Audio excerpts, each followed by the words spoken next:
بسم الله الرحمن الرحيم. الحمد لله نحمده ونستعينه ونستهديه ونستغفره ونؤمن به ونتوكل عليه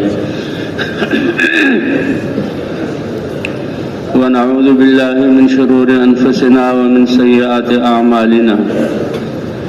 من يهده الله فلا مضل له ومن يضلله فلا هادي له. ونشهد أن لا إله إلا الله وحده لا شريك له.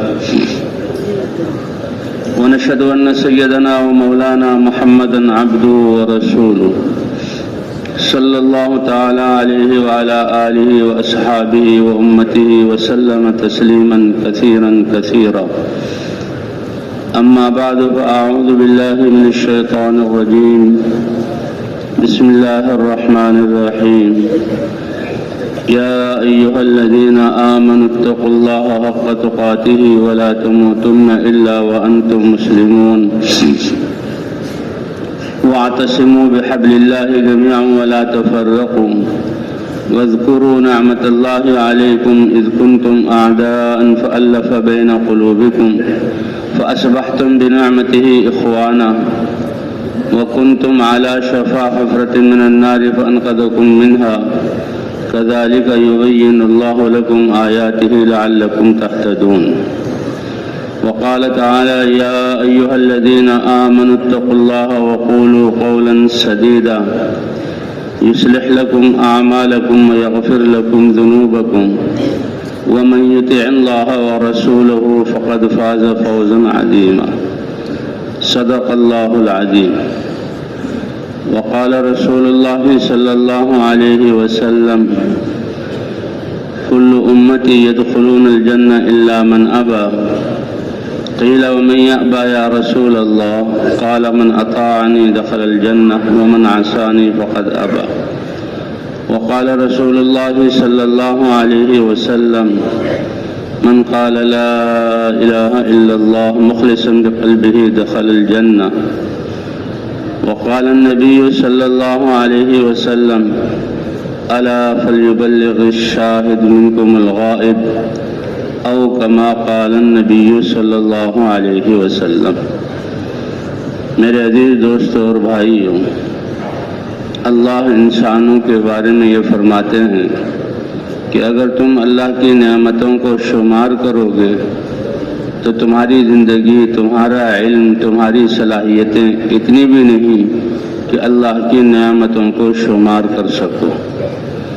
اللہ نے انگنت اور بے حساب نعمتیں عطا فرمائی. ان تعدوا نعمت اللہ لا تحصوها. اور اللہ فرماتے ہیں: وَإِذْ تَأَذَّنَ رَبُّكُمْ لَئِن شَكَرْتُمْ لَأَزِيدَنَّكُمْ وَلَئِن كَفَرْتُمْ إِنَّ عَذَابِي لَشَدِيدٌ.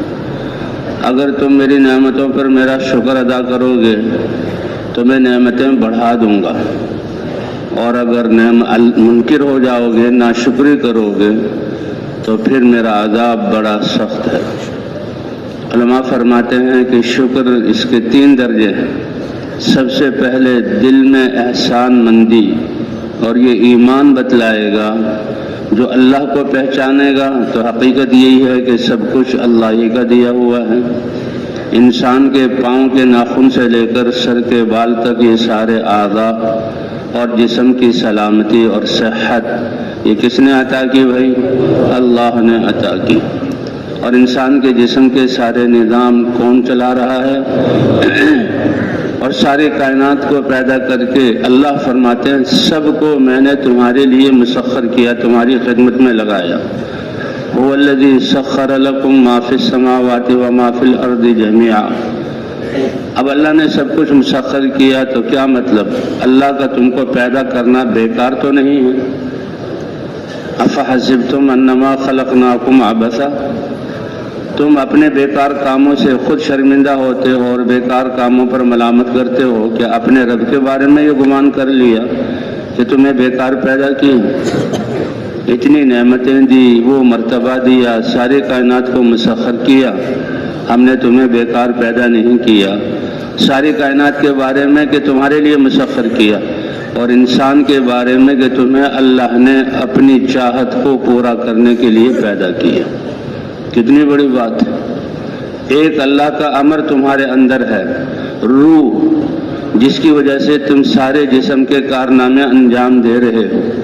تمہارے جسم کی بقا، تمہارے آنکھوں کا دیکھنا، تمہارا زبان سے اتنے زبردست بات کرنا اور کانوں سے سننا اور اس کو سمجھنا، ہاتھوں سے لین دین کے ہاتھوں تمہارے تجارت پوری دنیا میں پھیل جائے، اور پاؤں سے مسافتیں طے کرنا، یہ سب مرہون منت ہے اللہ کے امر روح کی وجہ سے. کہ روح موجود ہے تو سارے اعضاء جڑے ہوئے ہیں اور ہر عضو کام کر رہا ہے، اور یہ حسن اور جسم باقی ہے. اور روح کا نکل جانا ایک جسم سے یہ اس کے فساد کی ابتدا ہے. روح کمزور ہو جائے تو بیماریاں آئیں گی. کبھی آنکھ نہیں دیکھ رہی، کبھی زبان نہیں بول رہی، کبھی کان نہیں سن رہے، اور روح نکل جائے تو اس کو مردہ کہا جاتا ہے. کہ اب یہ جسم ایسے نہیں رہے گا، پھولے گا، پھٹے گا، ایسی بد شکل ہو جائے گا کہ ڈر لگے، اور پھر ایک ایک عضو جو ہے جدا ہو جائے گا. تو یہ روح اللہ کا امر ہے. اسی طرح اللہ تعالیٰ نے اس کائنات کے لیے اپنے احکام اور اوامر کا مجموعہ اللہ نے اپنا دین اتارا ہے. دین میں سارے انسانوں کی کامیابی رکھی، اور دین ہی میں جب تک انسانوں میں دین باقی ہے تو سارے کائنات کی بقا اس دین کی وجہ سے. جیسے روح نورانی اور طاقتور ہو تو سارا جسم طاقتور ہوتا ہے، اور سارے یعنی اعمال اس سے صادر ہوتے ہیں. تو اسی طرح اس دنیا میں دین کمال کے ساتھ موجود ہو تو اللہ اس دنیا کو امن کا گہوارہ بنائیں گے، اور ہر چیز جو ہے وہ اپنے مقصد کو ادا کرے گی. جیسے روح کے بگڑ جانے سے بیماریاں آتی ہیں اور روح کے نکل جانے سے جسم میں فساد آتا ہے، تو دین کی کمی کی وجہ سے کائنات کے حالات بگڑیں گے. یہ سمندروں میں سونامیوں کا آنا اور طوفانوں کا اٹھنا، اور زمینوں میں زلزلے آ کر زمینوں کا پھٹنا، اور پہاڑوں کا ہلنا، اور بے وقت بارش ہونا، یہ ضرورت سے زیادہ بارش کا ہونا، اور خوف اور بگاڑ کے حالات کا آنا، یہ اللہ کے دین اور احکام کے کم ہونے کی وجہ سے. حتیٰ کہ جب دین کا ایک حصہ بھی نہیں رہے گا آخری، تو اللہ اس دنیا کو فنا کر دیں گے. یوں آتا ہے کہ قیامت قائم نہیں ہو سکتی حتیٰ یقال فی الارض اللہ اللہ. اس روئے زمین پر جب تک اللہ اللہ کہا جاتا رہے گا، اللہ کا نام لیا جاتا رہے گا، تو یہ زمین باقی رہے گی. اور جس دن اللہ کا نام لینے والا اس دنیا سے چلا گیا اور کوئی بھی اللہ کا نام لینے والا نہ رہا، تو پھر اللہ اس دنیا کو فنا کر دیں گے. تو اللہ تعالیٰ تو یہ اعمال ہیں دین، اللہ کے احکام اور اللہ کا دین. جیسے روح انسان کی جسم کے صحیح چلنے کا ذریعہ ہے، اس کائنات میں اللہ کے احکام کا موجود ہونا اس کائنات کی بقا اور اس میں امن کا ذریعہ ہے. یہ بات اسی جانوروں اور مخلوقات کو بھی محسوس ہوتی ہے. اس لیے حدیث میں آتا ہے کہ جب انسان اللہ والا علم حاصل کرنے کے لیے نکلتا ہے تو اس نے نیت کی، اور علم کے حاصل کرنے کے لیے وہ نکلا، تو اس کی اس نیت اور اس نکلنے سے ایسی شعاعیں اور ایسے انوارات جب فضاؤں میں پھیلتے ہیں کہ جانوروں تک کو احساس ہو جاتا ہے، اور وہ اس کے لیے دعا کرتے ہیں. حتیٰ کہ فرشتے اس کے قدموں کے نیچے پر بچھاتے ہیں. لَتَضَعُ أَجْنِحَتَهَا لِطَالِبِ الْعِلْمِ رِضًا بِمَا صَنَعَ. خوش ہو کر، کتنا بڑا کام ہے.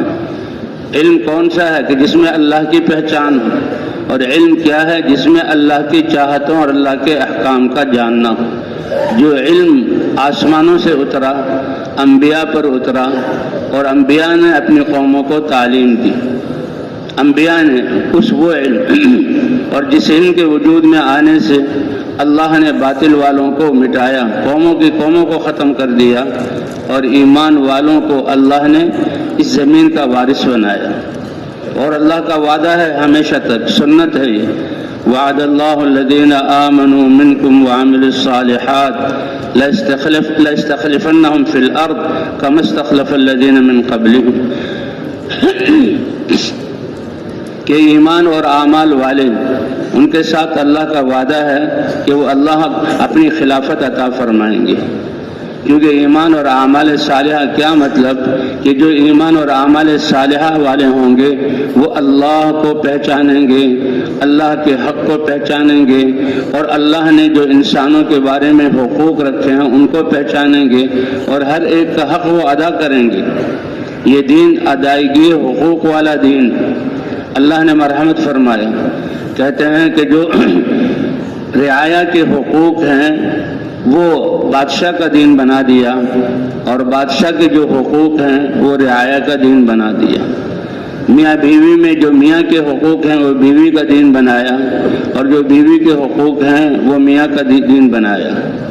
اولادوں کے جو حقوق ہیں وہ ماں باپ کا دین بنایا، اور ماں باپ کا جو حقوق ہیں وہ اولاد کا دین بنایا۔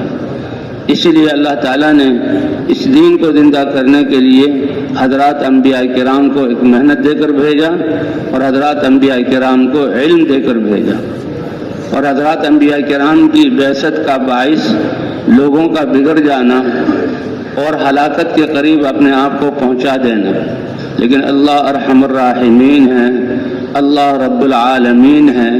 جیسے جسم کی غذا کے لیے کیسے زمین کے سینے کو چیر کر ہل چلایا جاتا ہے اور بیج ڈالا جاتا ہے، اور طرح طرح کی غذائیں اور اناج اور پھل اور پھول انسان کے لیے اس جسم زمین سے مٹی سے بنا ہوا تو اس کی غذا مٹی سے، لیکن اصل اس میں روح ہے، اور روح آسمانوں سے آئی تو روح کی غذا وحی اور اللہ کے احکام کی صورت میں آسمانوں سے آئی۔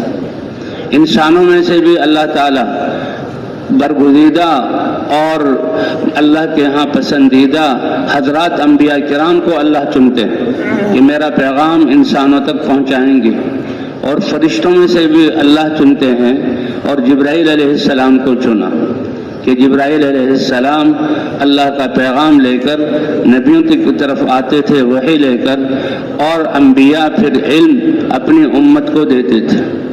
سب سے پہلے دعوت کے ذریعے اللہ کی پہچان کرائی جاتی، کیونکہ بنیاد ایمان ہے۔ ایمان وہ طاقت ہے، اللہ کی معرفت اور اللہ کی محبت وہ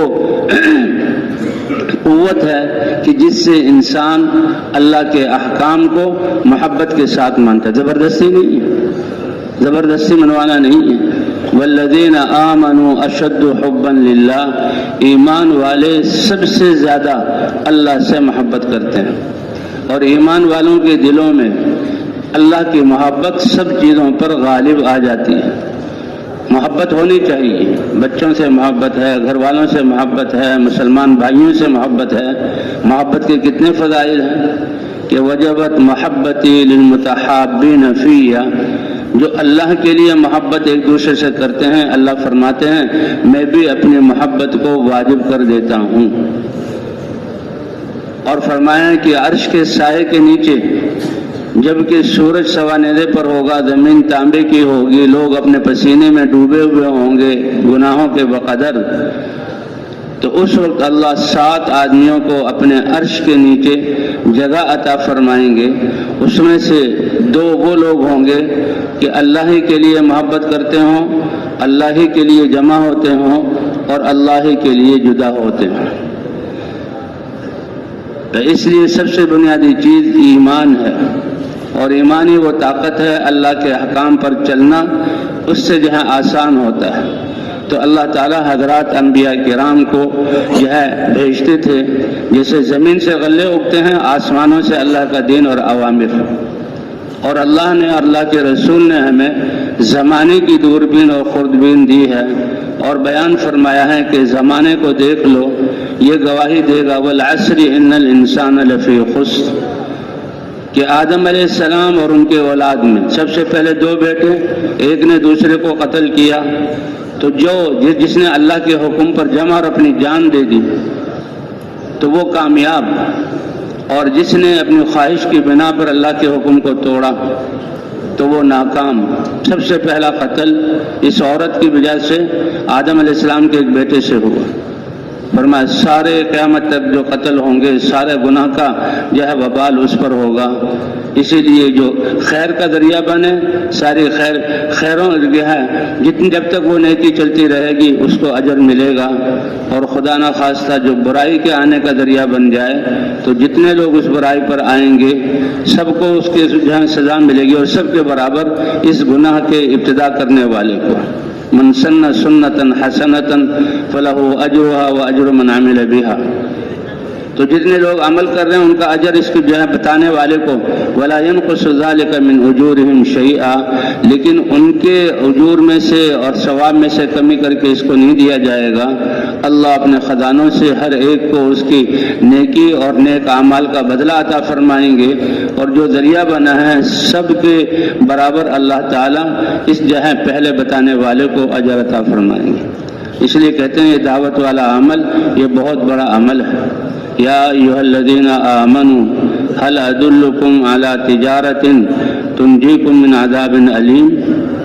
اے ایمان والو اللہ فرما رہے ہیں کیا میں تمہیں وہ کاروبار ہو تجارت نہ بتاؤں جو عذاب علیم سے تمہاری حفاظت فرمائے. مفسرین عبداللہ ابن عباس رضی اللہ تعالیٰ فرماتے ہیں ہر دنیا کی پریشانی، ہر دنیا کی ناکامی، موت کے وقت کی سختی، قبر کی آزمائشیں، میدان محشر میں تکلیفیں، یہ اور جو ہے حساب کی سختی اور جہنم کا عذاب.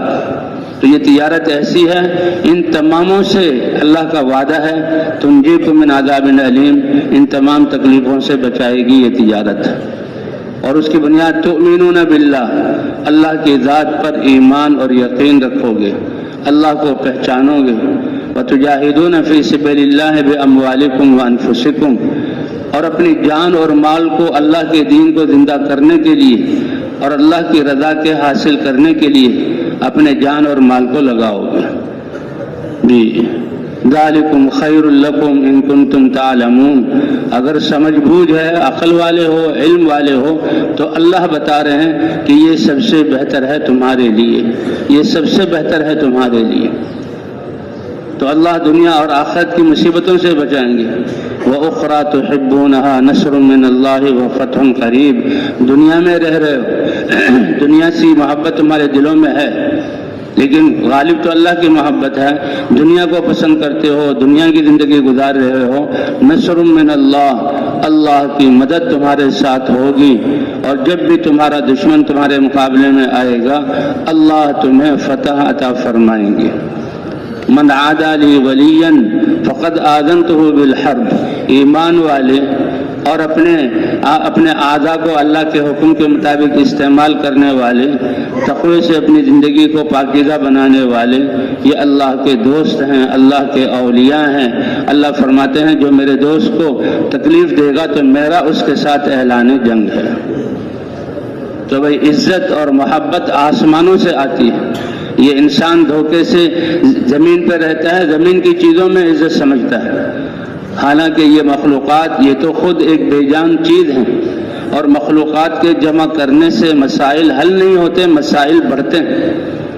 ہر چیز بے جان اور اندھی ہے.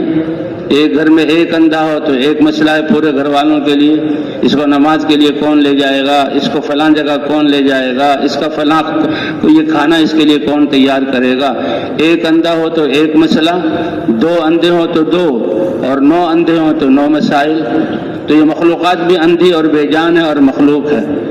آج ہم تجربے سے انسان سمجھتا تھا کہ ان مخلوقات کو جمع کرنے سے میرے مسائل حل ہو جائیں گے. آج جتنے جہاں مسائل ہم نے جمع کیے، مخلوقات کو جمع کیا، آج اتنے مسائل ہمارے بڑھ گئے. آج اتنے مسائل بڑھ گئے. آج کے روڈ دیکھیں کیسے اچھے بنے، آج کی سواریاں دیکھیں کتنی آرام دہ ہیں، آج کے گھر دیکھیں کہ انسان نے اپنی صلاحیتوں کو لگایا کتنا آرام دہ گھر ہیں. آج کا لباس دیکھیں کتنا خوبصورت بنا لیا. آج کے کھانے دیکھیں کتنے مزیدار. 50 سال پیچھے چلے جائیں لوگوں کو یہ چیزیں یہ میسر نہیں تھی. لیکن مسائل زیادہ ہوئے ہیں، گھٹے نہیں، کیونکہ مسائل کے حل ہونے کا تعلق ان چیزوں کے ساتھ نہیں ہے. یہ تو جتنی مخلوقات اور اندھے بڑھیں گے اتنے مسائل زیادہ ہوں گے. مسائل کے حل ہونے کا تعلق دل کے یقین کے ساتھ ہے اور اعضاء کے صحیح استعمال اللہ کے احکام کو پورا کرنے کے ساتھ. چاہے دنیا کا فقیر سے فقیر آدمی اللہ کے احکام کو پورا کرے، یہ روئے زمین کا کامیاب ترین انسان ہے، اور چاہے پوری دنیا کی بادشاہت اس کو مل جائے اور بادشاہ اپنی بادشاہت میں جو اللہ کے احکام اس کی ذات کے متعلق اور اس کی رعایا کے متعلق ہیں ان احکام کو پورا کرے تو یہ بادشاہت میں کامیاب ہے۔ اسی لیے یہ بادشاہت اور دنیا کی چیزیں دین کے خلاف نہیں ہیں۔ تمام انبیاء اللہ نے ان کو نبوت عطا فرمائی، اپنا وحی اتاری، اپنا پیغام دے کر قوموں کی طرف بھیجا، تو عام طور پر تمام انبیاء ان کے ساتھ اللہ کی مدد، اسباب اور مادی شکلیں مقابل والے لوگوں کے پاس، لیکن انبیاء کے ساتھ اللہ کی مدد، اور سب سے بڑی چیز اللہ کی مدد ہے۔ اگر اللہ مدد کریں تو کوئی چیز غالب نہیں آ سکتی، لیکن بادشاہت اور یہ اسباب یہ دین کے چلنے کے مخالف نہیں ہیں۔ اس لیے داؤد علیہ السلام کو اللہ نے بادشاہت عطا فرمائی، سلیمان علیہ السلام کو اللہ نے بادشاہت عطا فرمائی، اور یوسف علیہ السلام کو بادشاہت عطا فرمائی۔ تو اس بادشاہت میں اللہ کے احکام تو وہ کامیاب ہیں نبی ہوتے ہوئے۔ حضرت عمر ابن عبدالعزیز رحمۃ اللہ علیہ ان کے بارے میں آتا ہے کہ انہوں نے ایسا عدل قائم کیا کہ اللہ نے جانوروں کے دلوں کو بھی نرم کر دیا۔ جب انسان کے دل میں اللہ کا خوف ہوگا، انسان کی زندگی میں اللہ کے احکام ہوں گے اور انسان کے دل اللہ سے ڈرنے والے ہوں گے تو اللہ جانوروں تک کے دلوں کو انسانوں کے لیے نرم کر دیں گے، حتیٰ کہ بھیڑیوں کے دلوں سے بھی وہ درندگی اور ظلم اللہ اس کو ختم فرما دیں گے۔ حضور صلی اللہ علیہ وسلم کا جو ہے قصہ ہے کہ آپ فجر کی نماز کے بعد آپ نکلے مسجد سے باہر تو دیکھا جنگل سے کچھ بھیڑیے آ کر مسجد نبی کے سامنے بیٹھے ہوئے، اور حضور کے نکلنے پر وہ حضور کے گرد جمع ہو گئے، اور انہوں نے اپنی کچھ آواز نکالی، جیسے جو آواز نکالتے ہیں ہر جانور کے ایک ہی آواز ہے وہ نکالتا ہے، لیکن وہ آپس میں بولتے ہیں، انسان اس کو نہیں سمجھتا۔ تو اللہ تعالیٰ جو ہے بعض دفعہ اپنے نبیوں کو اس کی سمجھ عطا فرما دیتے ہیں۔ جیسے سلیمان علیہ السلام کے بارے میں آتا ہے کہ ہم نے ان کو جہاں پرندوں کی بولی سکھائی تھی، ہدہد سے باقاعدہ بات ہوتی تھی اور ہدہد سے مکالمہ ہوتا تھا۔ چیونٹی کی آواز کو اللہ تعالیٰ نے کہ سلیمان علیہ السلام مسکرائے کہ ان کا جب لشکر جا رہا تھا تو چیونٹیوں کا لشکر نکلا ہوا تھا، اور چیونٹی اللہ نے کیسا جانور کہ اس کے نام پر جو ہے ایک پوری صورت، اور وہ چیونٹی جس نے اپنی قوم کے جسموں کو دنیاوی موت سے بچانے کے لیے قوم کو نصیحت کی، اللہ کو اس کی نصیحت اتنی پسند آئی کہ اپنے قرآن کی آیت بنا کر اس جو سب سے بہترین امت تھی اور ان کو سب سے بڑا کلام جو ملنا تھا، اللہ نے وہ اس کا کلام اس میں ذکر کر دیا، اور سورت کا نام ہی سورہ نمل ہے۔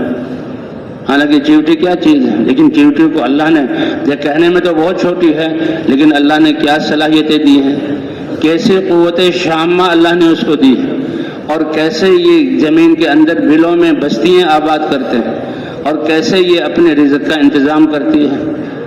کہتے انسان کو پتہ نہیں ہوتا کہ گھر میں کوئی میٹھی چیز یا کوئی خوشبودار چیز پڑی ہوئی ہے، لیکن چیونٹیوں کا جھنڈ وہاں پر آ جاتا ہے، اس کو پتہ لگ جاتا ہے۔ انسان اپنی قوت شامہ پر فخر کرتا ہے، لیکن چھوٹا سا جانور اس کو اللہ نے کیسے قوت شامہ اور کیسا علم لکھ دیا۔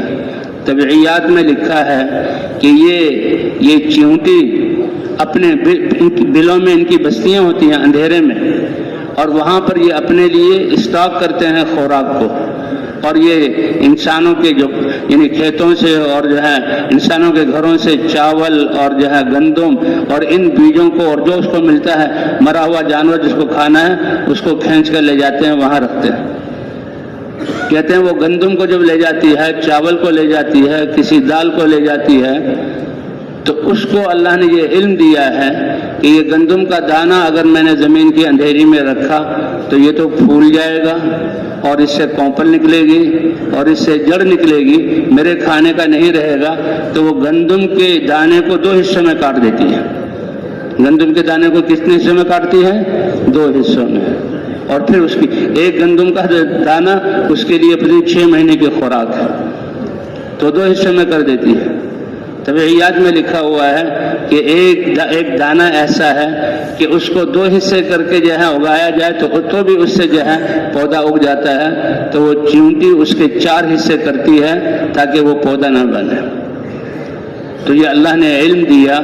تو سلیمان علیہ السلام یا ایتھا النمل ادخلوا مساکنکم لا یحطمنکم سلیمان وجنودہ، تو سلیمان علیہ السلام مسکرائے۔ کتنی دھیمی آواز کیسے اللہ نے پہنچائی۔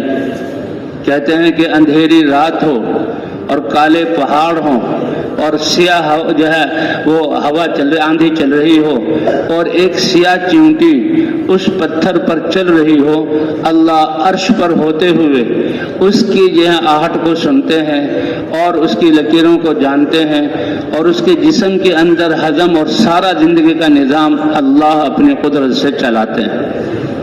کون چلاتا ہے؟ اللہ چلاتے ہیں۔ اللہ نے شہد کی مکھی کا ذکر کیا۔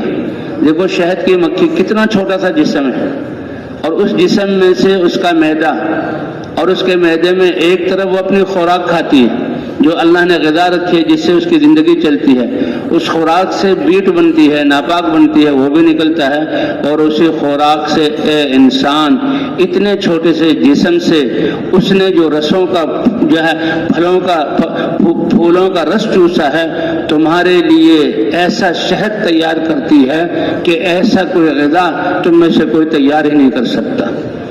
ہاں، شفاء للناس، اس میں شفا ہے۔ ایک صحابی آئے، عرض کیا اے اللہ کے رسول، میرے بھائی کا پیٹ چالو ہو گیا، دست لگے ہوئے، تو حضور سے گزارش کی۔ آپ صلی اللہ علیہ وسلم فرمایا اسقہ عسلا، اس کو شہد پلاؤ۔ انہوں نے جا کر پانی میں ڈال کر شہد پلایا اور آ کر خبر دی اے اللہ کے رسول وہ تو اور زیادہ پیٹ چالو ہو گیا اور زیادہ دست لگ گئے۔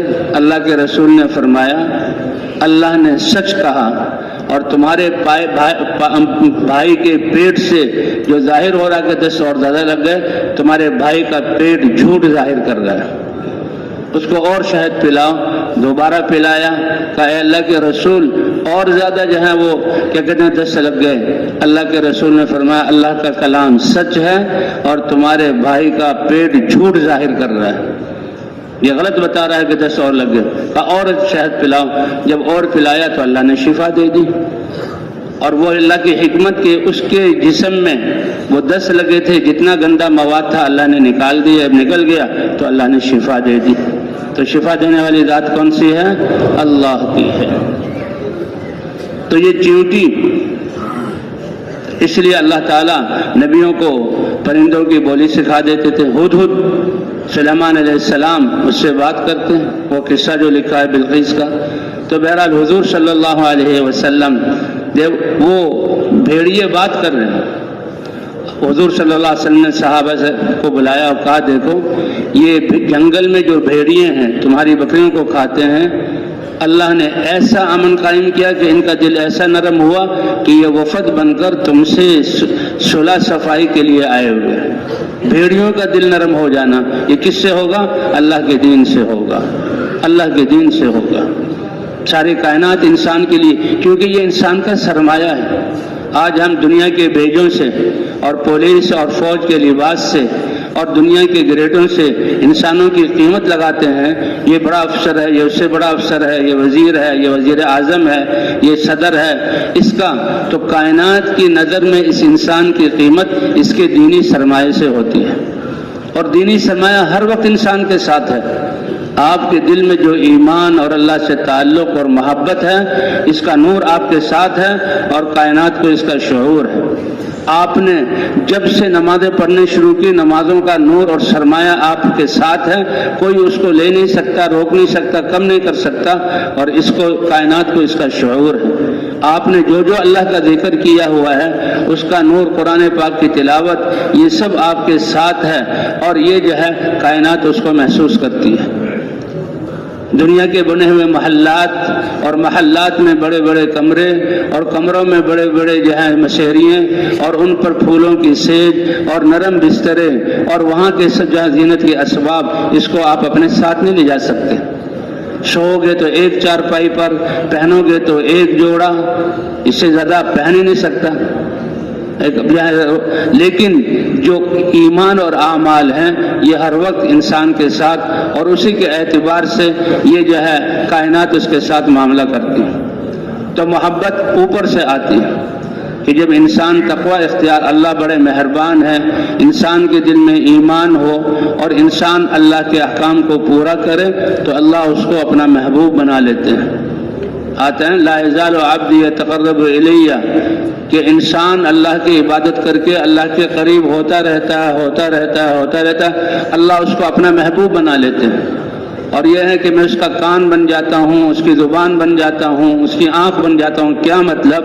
کہ جیسے آدمی اپنی آنکھ اور اپنی زبان اور اپنے کان کو اپنی مرضی کے مطابق استعمال کرتا ہے، حاجت کے وقت استعمال کرتا ہے، تو یہ انسان اللہ کی چاہت کے مطابق اپنی زبان اور کان اور اپنی آنکھوں کو استعمال کرتا ہے۔ کتنی بڑی بات ہے، کتنی بڑی بات ہے کہ اللہ اپنی چاہت کو اس پر کھول دیتے ہیں۔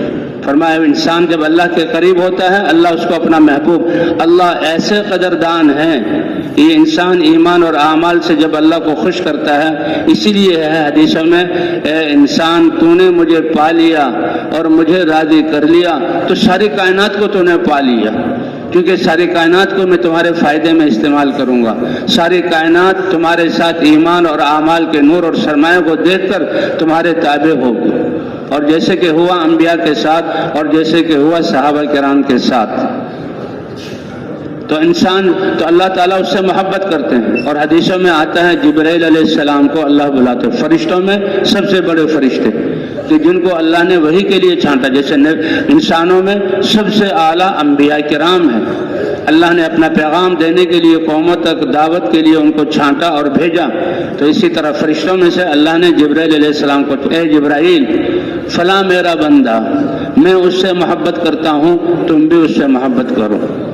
تو بھائی محبت کے لیے چاہے دنیا کا بادشاہ ہو، سارے اسباب ہوں، یا دنیا کی کوئی نعمت بھی نہ ہو، اللہ کے محبوب بننے کے لیے دل کا یقین ٹھیک ہو اور جسم کا استعمال ٹھیک ہو، اور اللہ نے جو عہدہ اور ذمہ داریاں دی اس میں اللہ کے احکام کو پورا کرے، اللہ اس کو اپنا محبوب بنا لیتے ہیں۔ اے جبرائیل میں اپنے فلاں بندے سے محبت کرتا ہوں، تم بھی اس سے محبت کرو، اور صرف یہی نہیں کہ تم محبت کرو بلکہ جو ساتواں آسمان اور پھر جو ہے اس کے فرشتے اور عرش کو اٹھانے والے اللہ کے مقرر فرشتے، ان میں اعلان جبرائیل علیہ السلام اعلان کرتے ہیں، اے ساتویں آسمان کے فرشتوں، اللہ نے مجھے حکم دیا کہ میں فلاں بندے سے محبت کرتا ہوں، تم بھی اس سے محبت کرو۔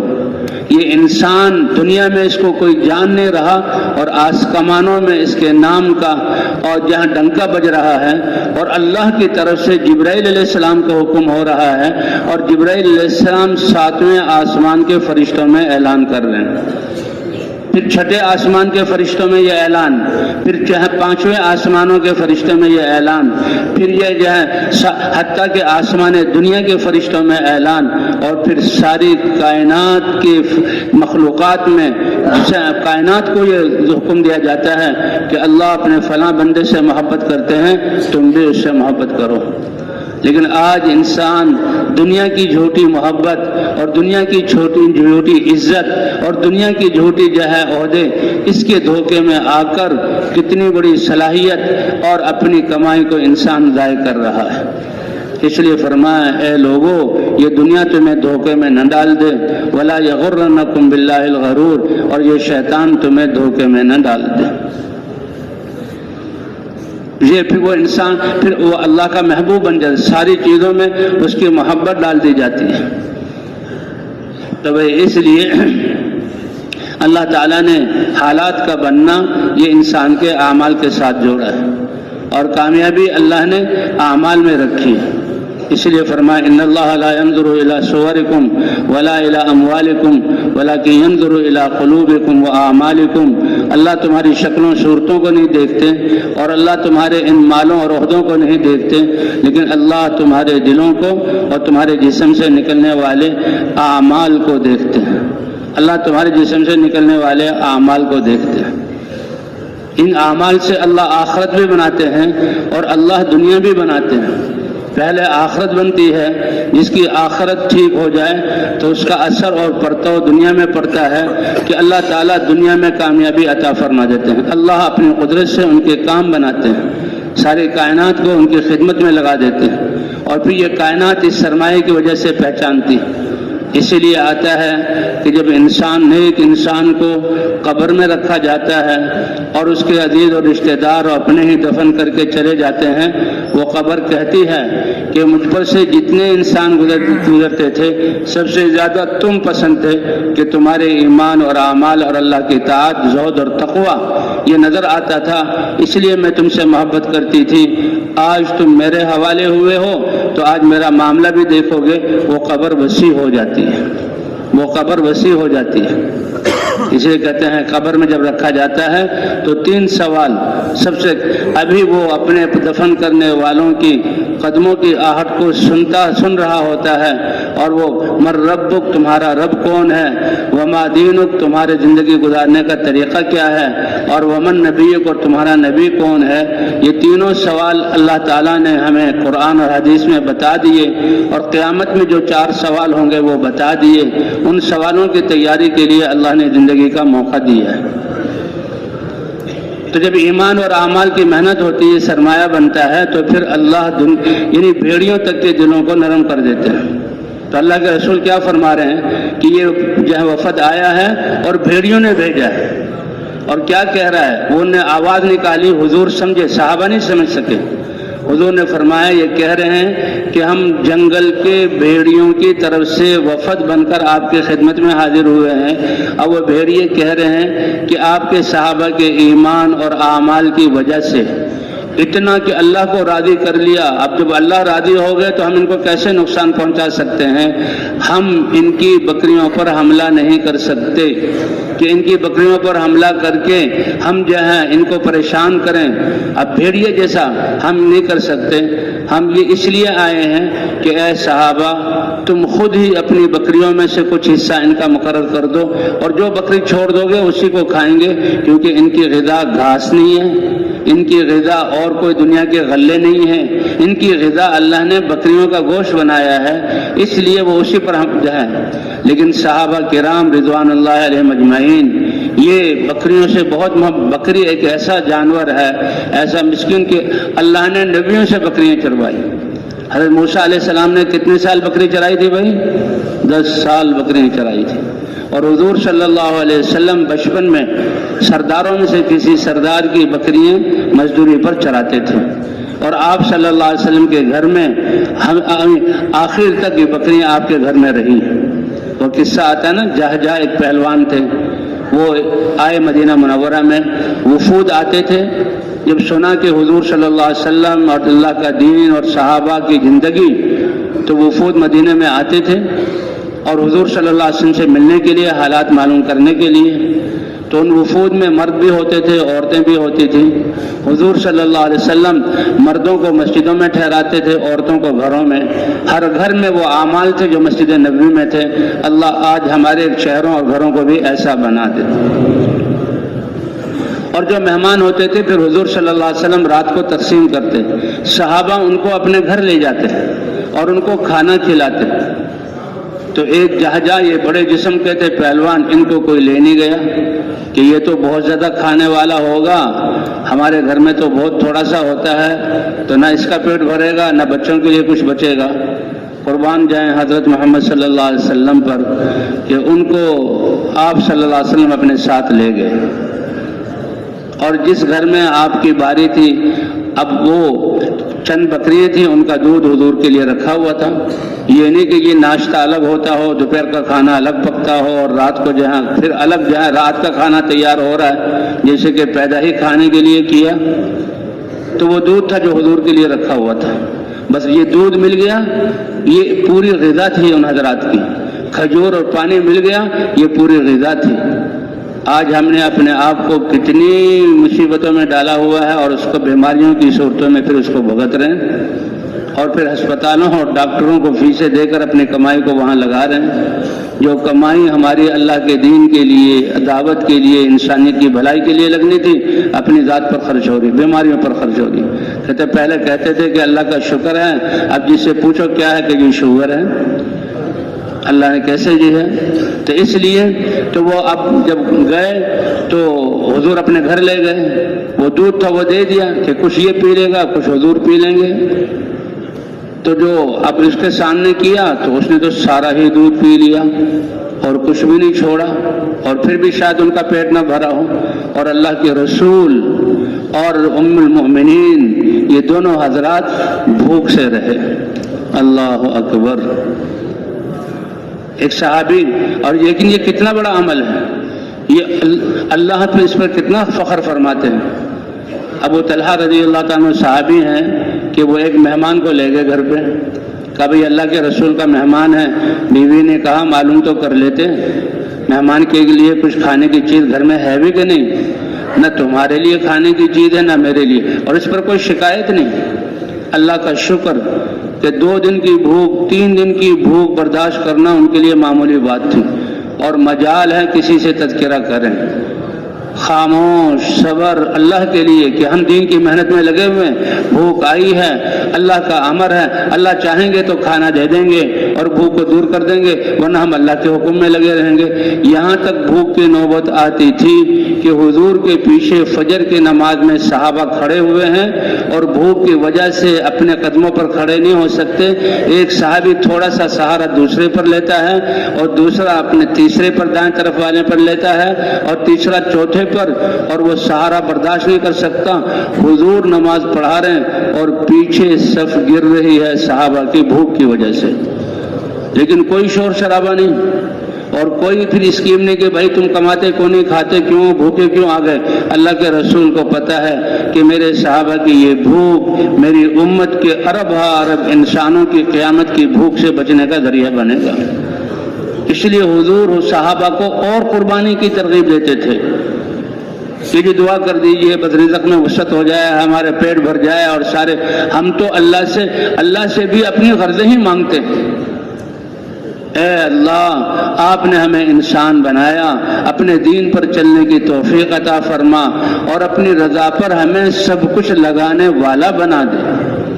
اللہ اکبر۔ تو ایسے صحابہ کا حال تھا، تو ان کو جو ہے صف گر گئی، اور لیکن کوئی جو ہے صحابہ کرام دین کی محنت میں لگے ہوئے۔ اب جو انہوں نے سارا دودھ پی لیا وہ مومن غصہ ہوئی کہ عجیب مہمان ہے، لیکن کیونکہ مسلمان نہیں تھے حضور صلی اللہ علیہ وسلم نے اس طرح، تو ابو طلحہ کا کہ وہ اپنے حضور کے مہمان کو لے کر آئے، بیوی سے کہا مہمان کو کبھی پوچھ تو لیتے، تم نے بھی بھوکا رہنا ہے، میں نے بھی، یہ ایک معمول کی بات تھی۔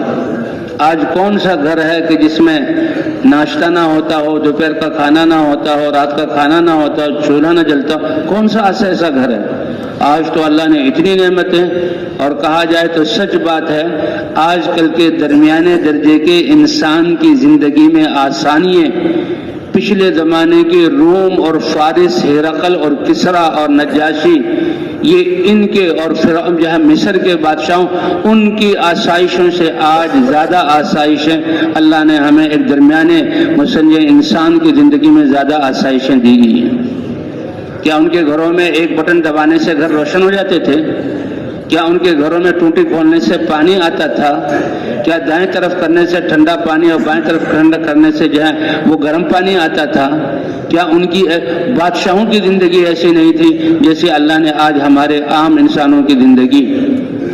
اور پھر ان نعمتوں کے بعد اللہ نے حضور صلی اللہ علیہ وسلم والا کام دیا۔ تو بہرحال بیوی کہنے لگی بھائی یہ تو اللہ کے رسول کا مہمان ہے، کہا بچوں کے لیے کچھ میں پکا کے کھلانے لگی تھی، اور بچے بھی بھوک سے بلبلا رہے ہیں اور مانگ رہے ہیں کھانا، اماں کھانا دو ہمیں نیند آئے۔ کہا بچوں کو تم بہلا پھسلا کر سلا دو اور یہ کھانا جو ہے مہمان کے سامنے رکھ دو۔ اب وہ کیا کھانا ہوگا؟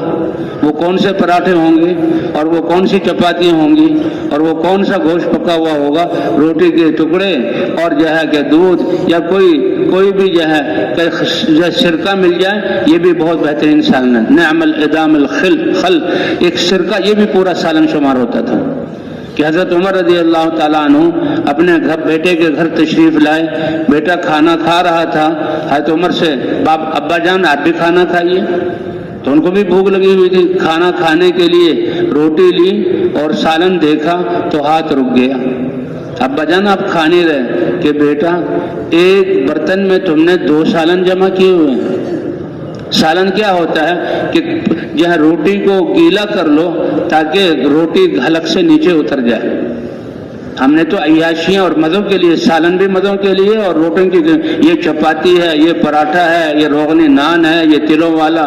اللہ اکبر، ایک ایک چیزوں میں کتنی دنیا کی آلائشیں ہم نے شامل، اور کتنی قسم کے کھانے جیسے کہ بنائے ہیں امت کو کھانے کے لیے یہ، اور اس پہ مہارت اور اس پہ جو ہے اپنی مشہوری۔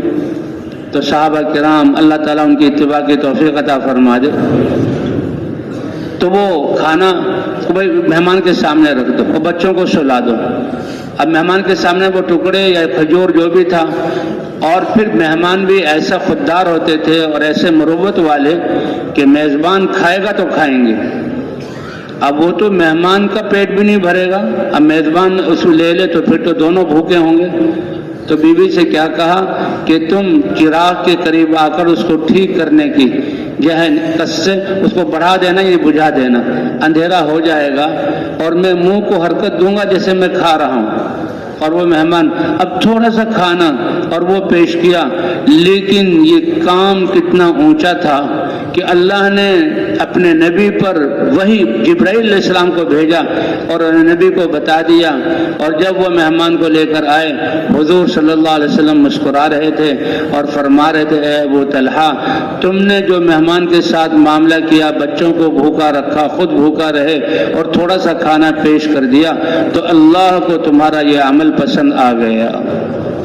اللہ اس انسان کے عمل کی اتنی قدر ہے، اس لیے یہ نہیں دیکھتے کہ یہ کتنا دے رہا ہے، بلکہ کتنے میں سے کتنا دے رہا ہے۔ یہ حضرات آخرت والے تھے تو آخرت کی دوڑ تھی، جسے اللہ فرماتے ہیں فَفِرُّوا إِلَى اللَّهِ، دوڑ لگاؤ تو کس کی طرف؟ اللہ کی طرف۔ دوڑ لگانے کا کیا مطلب؟ اللہ کے احکام کو ماننے میں اور اللہ کے راستے میں نکلنے میں اور اللہ کے لیے جان اور مال لگانا، یہ اس کی طرف دوڑ لگاؤ، اور یہ ہے میدان آگے بڑھنے کا۔ صحابہ کی دوڑ اسی کی طرف تھی۔ اس لیے حضرت عمر اور حضرت ابوبکر میں ہمیشہ مقابلہ رہتا تھا۔ عمر یہ چاہتے تھے کہ کسی وقت میں ابوبکر سے آگے نکل جاؤں، لیکن ابوبکر کی شان تھی، اللہ نے ہر معاملے میں ان کو آگے رکھا۔ تبوک کے موقع پر حضور صلی اللہ علیہ وسلم نے صحابہ سے کہ لاؤ بھائی چندہ اور مال، تو ابوبکر بھی لے کر آیا، حضرت عمر بھی لے کر آئے۔ کہتے ابو بکر نے جو سب کچھ جمع کیا تو وہ ایک پوٹلی میں جمع ہو گیا اور ہاتھوں میں اٹھائے ہوئے لا رہے ہیں۔ حضرت عمر رضی اللہ تعالیٰ عنہ نے گھر کا ساز و سامان جمع کیا تو وہ بہت زیادہ تھا، اس کو 2 حصے میں تقسیم کر لیا اور ایک حصے کو بڑے گٹھڑ میں جمع کر کے سر پہ اٹھا کے لائے۔ باہر راستے پر آئے تو عمر نے دیکھا میرے سر پر تو یا میرے ہاتھوں میں تو بڑی گٹھڑی ہے، اور حضرت ابو بکر رضی اللہ تعالیٰ عنہ کے پاس چھوٹی سی پوٹلی ہاتھ میں، تو دل میں خوشی ہوئی اور یہ احساس ہوا کہ آج وہ موقع ہوگا کہ میں ابو بکر سے بڑھ جاؤں گا۔ اور حضور صلی اللہ علیہ وسلم کی طرف آئے۔ حضور صلی اللہ علیہ وسلم نے جب وہ پیش کیا تو حضور نے کتنا لائے ہو، کیا لائے ہو، یہ سوال نہیں کیا، بلکہ ایک سوال کیا، اے ابو بکر گھر میں بھی کچھ چھوڑا ہے؟ حضور سمجھ گئے کہ یہ تھوڑا سا جو لائیں تو ہے ہی کل کائنات، گھر میں بھی کچھ چھوڑا ہے؟ تو ابو بکر نے کہا ترکت اللہ و رسولہ، اللہ کا نام، اللہ کے رسول کا نام چھوڑا ہے، باقی سب کچھ لے آیا ہوں۔ حضرت عمر سمجھ گئے، اے عمر تم ابو بکر کو پہنچ نہیں سکتے، اے عمر تم کتنا لائے ہو، بلکہ کتنا گھر چھوڑا ہے، یہ حضور سوال کر سکتے، ہم نہیں کسی سے پوچھ سکتے۔ کہا اللہ کے رسول مال زیادہ تھا، میں نے 2 حصوں میں کیا، آدھا چھوڑ آیا ہوں اور آدھا لے آیا ہوں۔ فرمایا ما بین درجتیکما کما بین کلمتیکما، اللہ کی طرف سے دین بھی اتنی ہوگی جیسے تمہاری باتوں، جو پورا دے گا اللہ اس کو پورا دیں گے اور جو آدھا دے گا اللہ اس کو آدھا دیں گے۔ اس لیے کہتے ہیں کہ سب کچھ لگا دینا، پورا وقت دے دینا یہ صدیقی ترتیب ہے، اور آدھا لگانا آدھا رکھنا یہ فاروقی ترتیب ہے۔ ان حضرات کی شان تھی۔ تب اس لیے اللہ تعالیٰ نے ہمیں آخرت کے سرمایہ کے لیے یہ اعمال دیے۔ تو بہرحال وہ جہاں سارا دودھ پی گئے، ام المومنین کو غصہ چڑھا، پھر وہ مسجد میں آ گئے، لیکن تھے کفر پہ، لیکن مسجد کے اعمال کو دیکھ کر کہ ایسا، اس لیے کہتے ہیں دین کو سمجھنا، دین پر عمل کرنا اور دین کے لیے جان و مال کو لگانا یہ ماحول سے آسان ہوتا ہے۔ صحابہ کرام کا ایسا ماحول بنا کہ سب کچھ لگا دینا سب سے زیادہ محبوب۔ لن تنالوا البر حتى تنفقوا مما تحبون، تم ہرگز کامل نیکی کو پا نہیں سکتے جب تک کہ جو چیز تمہیں محبوب ہے اس کو خرچ نہ کر دو۔ ہم نے قرآن کو پڑھا، عربی میں بھی پڑھا، ترجمے کو بھی دیکھا، علماء سے بھی سنا، بیان میں بھی سنا، اور زندگی میں کیا تبدیلی آئی؟ لیکن صحابہ کرام نے جو سنا تو ہر ایک صحابی نے جو کچھ ان کے پاس تھا اس کو سامنے رکھا، اور اس میں جو سب سے زیادہ محبوب تھا وہ اللہ کے لیے دے دیا۔ ایک صحابی آئے، اللہ کے رسول یہ باغ مجھے سب سے زیادہ محبوب ہے، اور اللہ یہ فرما رہے ہیں اللہ کے لیے میں نے اس کو دے دیا۔ حضرت عبداللہ ابن عمر رضی اللہ عنہ کے بارے میں آتا ہے، علم والے تھے اور ان کے ساتھ ان کے شاگرد تھے، اور ان کا استبل بھی تھا اور اونٹوں کا باڑا بھی تھا، سواری کے لیے اچھے سے اچھے اونٹ اور اچھے سے اچھا گھوڑا۔ جب یہ سفر کرتے تھے تو پھر جو گھوڑا ان کے پاس اچھا گھوڑا لایا جاتا اور وہ چلتا، اس گھوڑے کی سواری کو دیکھ کر کے یہ تو بڑا سبک رفتار اور بڑا آرام دہ، بڑا تیز رو گھوڑا، فوراً روکتے اور روک کر اپنے شاگرد سے کہتے اس کو تو اللہ کے راستے میں دے دو، اس کو کیا کرو؟ اللہ کے راستے میں دے دو۔ کہ حضرت استبل میں تو بہت گھوڑے ہیں، وہ دے دیں گے کہ نہیں، اللہ کو میں نے سب سے محبوب چیز دینی ہے۔ اللہ آج ہمیں بھی یہ جذبہ اور شوق عطا فرما دے۔ لن تنالوا البر حتى تنفقوا مما تحبون، وہ اللہ کے راستے میں دے دیتے تھے۔ تو بہرحال حضرت جہجہ مسجد میں رہے، مسجد میں اعمال، اور پھر جو ہے اچھا وہ مسلمان ہو گئے، اللہ نے ان کو جو ہے ہدایت دے دی کہ مسجد مدینے کا ماحول ایسا تھا کہ سخت سے سخت کافر اگر وہ ضدی اور ہٹ درم نہ ہو اور اللہ نے اس کی گستاخی سے مہر نہ لگائی ہو تو وہ ایک ہی دن میں اسلام میں داخل ہو جاتا، ورنہ 3 دن سے زیادہ اپنے کفر پر باقی نہیں رہ سکتا تھا۔ اب جب رات ہوئی تو حضور نے مہمانوں کو تقسیم کیا تو ان کو پھر بھی کوئی نہیں لے گیا، اور یہ لے گئے، آپ حضور صلی اللہ علیہ وسلم لے گئے اور ان کے سامنے وہی دودھ پیش کیا۔ ام المومنین سمجھی آج بھی سارا دودھ پی لے گا اور حضور اور گھر والے بھوکے رہیں گے، تو اس نے تھوڑا سا دودھ پیا اور باقی دودھ واپس کر دیا۔ حضور کے لیے بھی بچا، گھر والوں کے لیے بھی بچا۔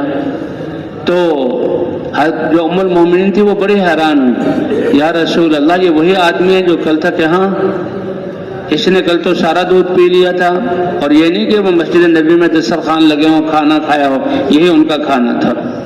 کیوں؟ ان کا مقصد دین کی محنت۔ ہمارے تو جماعتوں میں ہاں بھائی ناشتہ تیار ہو گیا، چائے اور بسکٹ آ گئے اور کچھ جو ہے پاپے بھی آئے ہوئے ہیں، ہاں بھائی کھانے میں کیا پکایا ہے، اور رات کا کھانا اور دوپہر کی چائے۔ اللہ اکبر۔ تو بھائی ہمیں اس میں کمی لانا، اور جو انسانیت اور یہ حالات جو امت مسلمہ اس کے لیے اللہ نے کتنا بڑا میدان دیا۔ اللہ ہمیں صحیح سمجھ اور اپنے جان و مال کو صحیح سمت پر خرچ کرنے کی توفیق عطا فرمائے۔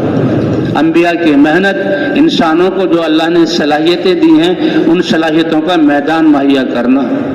تمہارا میدان جو ہے لوہے کو کوٹنا اور اس سے جو ہے آلات بنانا اور جو ہے لکڑی سے فرنیچر بنانا اور مٹی سے گھروں کا بنانا، تمہاری صلاحیت کا خرچ کا میدان یہی ہے نہیں ہے، بلکہ تمہاری صلاحیتوں کا میدان تو اللہ کے کلمے کو لے کر پھرنا اور اللہ کا تعارف کرانا اور اللہ کے دین پر چلانا۔ یہ نبیوں کی محنت تھی اور ختم نبوت کی وجہ سے اللہ نے تمہیں یہ عطا فرمائی ہے، اس امت کو عطا فرمائی۔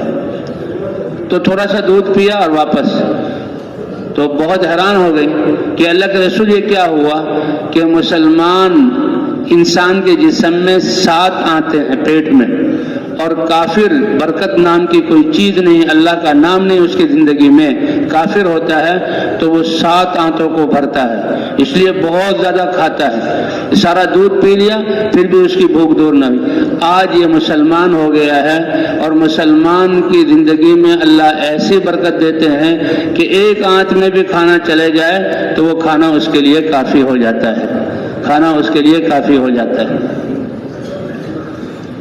تو اس لیے اللہ نے انسان زندگی گزارنے میں 2 طرح کا ہے، ایک اللہ کو راضی کر کے زندگی گزارتے ہیں، یہ کامیاب ہے، ایک اللہ کو ناراض کر کے۔ تو جیسے عرض کیا جا رہا تھا کہ اللہ تعالیٰ یعنی انسان جب اللہ کے دین پر ایمان والا ہوتا ہے، اللہ کے احکام پر چلتا ہے تو اللہ اسے محبوب بنا لیتے ہیں۔ اللہ بہت بڑے قدردان ہیں انسان کے عمل کے، فخر فرماتے ہیں فرشتوں پر۔ اسی لیے کہتے ہیں کہ یہ 7 ارب انسان ہیں، 28 ارب فرشتے ہیں جو ان کے اعمال کو لکھتے ہیں، 14 ارب ایک وقت میں، 14 ارب دوسرے وقت میں، اور ان کی ڈیوٹی کے بدلنے کا وقت اللہ نے کیا رکھا ہے؟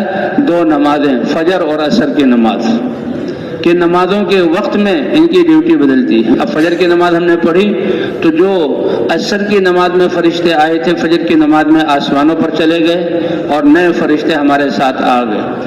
اگر یہ 10,000 کا مجمع ہے تو 20,000 فرشتے ہیں ہر ایک کے کندھے پر، اور یہ انسان کے اعمال کو یہاں لکھتے ہیں۔ اللہ کا علم کافی ہے، اللہ کا علم کافی ہے۔ اللہ کہے کہ میں جانتا ہوں اور تم نے یہ کیا تو انکار نہیں کر سکتے، لیکن پھر بھی اسی انسان کے نخرے کے اس کے لیے اللہ تعالیٰ لکھواتے ہیں، فرماتے ہیں یہ تمہارے اعمال ہیں، احصیھا لکم، ان کو میں محفوظ کرتا ہوں، فرشتوں کے لیے کے ذریعے لکھواتا ہوں اور اس تمہارے نامہ اعمال میں لکھتا ہوں، اور نامہ اعمال تمہارے قیامت میں دے دیا جائے گا۔ جو نامہ فمن وجد خیرا فلیحمد اللہ، جو قیامت میں عمل میں نیکیوں کو دیکھے تو اللہ کی تعریف کرے کہ اس کی توفیق اور فضل سے ہوا، ومن وجد غیر ذلک فلا یلومن الا نفسہ، اور جو اپنے نامہ اعمال میں خواہشات اور نافرمانی اور کفر سے بھرا ہوا پائے تو وہ اپنے آپ ہی کو ملامت کرے کہ اس نے اپنا کتنا زیادہ نقصان کیا ہے، اپنا کتنا زیادہ نقصان کیا ہوگا۔ اللہ پوچھتے ہیں، اللہ خود ان سے زیادہ جانتے ہیں، اے میرے بندو تم نے میرے فرشتوں تم نے میرے بندوں کو کس حال میں پایا، کس حال میں چھوڑا، تو کیا گواہی، کتنے خوش قسمت ہیں جو ان نمازوں کو مسجد میں آ کر جماعتوں کے ساتھ پڑھتے ہیں اور فرشتوں کی ڈیوٹیاں تبدیل ہوتی ہیں۔ وہ کیا کہتے ہیں اللہ کے دربار میں، اے اللہ اتیناہم وہم یصلون، جب ہم ان کے پاس آئے تھے اس وقت بھی وہ نماز پڑھ رہے تھے، اور جب ان کے پاس سے آپ کے پاس حاضر ہوئے ہیں تو اس وقت بھی نماز میں ان کو چھوڑا ہے۔ تو بھئی ایمان جو سب سے بڑا اللہ کی معرفت کا نور اور سب سے بڑی دولت ہے، اور یہ استحضار کہ اللہ مجھے دیکھ رہے ہیں، اللہ میری سن رہے ہیں، یہ مسلمان کے لیے اتنا بڑا سہارا ہے کہ مسلمان کسی حال میں بھی، کہیں پر بھی اور کسی زمانے میں بھی پریشان نہیں ہوگا کہ اللہ میرے ساتھ ہیں، اللہ جو ہے مجھے دیکھ رہے ہیں، وہ ارحم الراحمین ہیں، اور اللہ حکیم ہے، جو بھی اللہ کی طرف سے معاملہ ہوگا وہ میرے لیے بہتر ہے۔ یہ انسان کو مطمئن کرنے والی، اسی لیے فرمایا الا بذکر اللہ تطمئن القلوب، اللہ کو یاد رکھنا، اللہ کو اپنا معبود سمجھنا، کرتا دھرتا اور جو ہے قدرت والا سمجھنا، اور اللہ کے احکام کو ہر وقت پورے کرتے رہنا، ان کو اللہ تعالیٰ دل کا اطمینان عطا فرمائیں گے۔ ان کو اللہ تعالیٰ، چاہے یہ بھوک میں ہوں دل مطمئن ہوں گے، چاہے یہ پیاس میں ہوں دل مطمئن ہوں گے، چاہے یہ بیماریوں میں دل مطمئن ہوں گے۔ کیوں؟ اس لیے کہ ہم اللہ کو ماننے والے ہیں اور اللہ ہمارے ساتھ ہیں۔ آج ہم نے کامیابی کس کو سمجھ لیا؟ اپنی خواہشات کو پورا ہونا، اس کو کامیابی سمجھ لیا، اپنی نفس کی چاہتوں کا پورا ہونا، اس کو کامیابی سمجھ لیا، حالانکہ یہ سراسر ناکامی کہ اللہ کی دی ہوئی صلاحیتیں، نعمتیں اور یہ وقت کی نعمت اور صحت کی نعمت انسان اپنی خواہش میں خرچ کرے اور اللہ ناراض ہو جائے، بلکہ کامیابی کیا ہے کہ ہمارا یہ سب کچھ اللہ کے لیے خرچ ہو جائے، چاہے جان چلی جائے۔ کیا سب سے قیمتی چیز جان ہے؟ جذبات کو قربان کرنا، خواہشات کو قربان کرنا، ضروریات کو قربان کرنا، حتیٰ کہ جان بھی اللہ کے لیے دے دینا، یہ کامیابی کہ کہ اللہ کے رسول انسانوں کو یا ایھا الناس قولوا لا الہ الا اللہ تفلحوا، اے دنیا بھر کے انسانوں لا الہ الا اللہ کا اقرار کر لو، اس کے مطابق زندگی بنا لو، دنیا آخرت کی تفلحوا فلاح پا جاؤ گے۔ حضرت بلال، حضرت خباب اور حضرت عمار اور ان کے والد یاسر اور ان کی والدہ یہ سمیہ اور یہ سب اللہ کے رسول کی بات پر یقین کر کے کلمہ کو پڑھا، اور کلمے کو پڑھتے ہی کافروں نے تو تابڑتوڑ ان پر حملے کیے اور ان کی زندگی اجیرن اور دوبھر کر دی، لیکن یہ پریشان نہیں ہوئے، یہ اس حال میں مطمئن تھے، بلکہ یہ کلمہ پڑھنے سے پہلے کی زندگی پر نادم تھے۔ حالانکہ معمول کی زندگی گزر رہی تھی، آرام سے کھانا پینا سونے کا موقع ملتا تھا، لیکن اپنی وہ صلاحیتوں کو اپنی خواہش اور دنیا کے لیے تو سمجھ گئے کہ اس وقت ہم گمراہی میں تھے، اور آج جبکہ ہمیں سزا دی جا رہی ہے اللہ کے دین کی، اب ہم کامیاب۔ بلال کو یقین ہے کہ یہ کوڑے پڑ رہے ہیں، یہ کامیاب، کیونکہ میرا جسم جو خرچ ہو رہا ہے اللہ کے دین کے لیے۔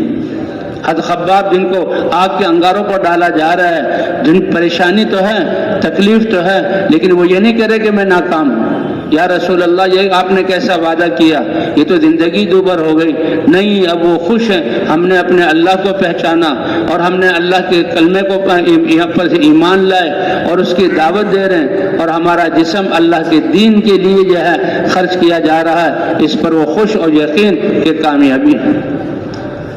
اسی لیے خباب ابن عرت کہتے ہیں کہ میں تو میرا کوئی قبیلہ نہیں تھا، قبائلی زندگی تھی، اور اپنے اپنے قبیلے پر لوگ فخر کرتے تھے، کیونکہ فقر و فاقے اور بھوک کی وجہ سے لوٹ مار، کہ دوسروں کو لوٹو اور دوسروں کا مال جمع کرو اور کھاؤ اور ان کی گردنوں کو اڑاؤ، تو یہ بہت عام تھا۔ اس لیے قبائل کی زندگی تھی، اور جو اکا دکا ہوتا تھا وہ کسی قبیلے کے ساتھ منظم ہو جاتا تھا، اس کو حلیف کہتے تھے۔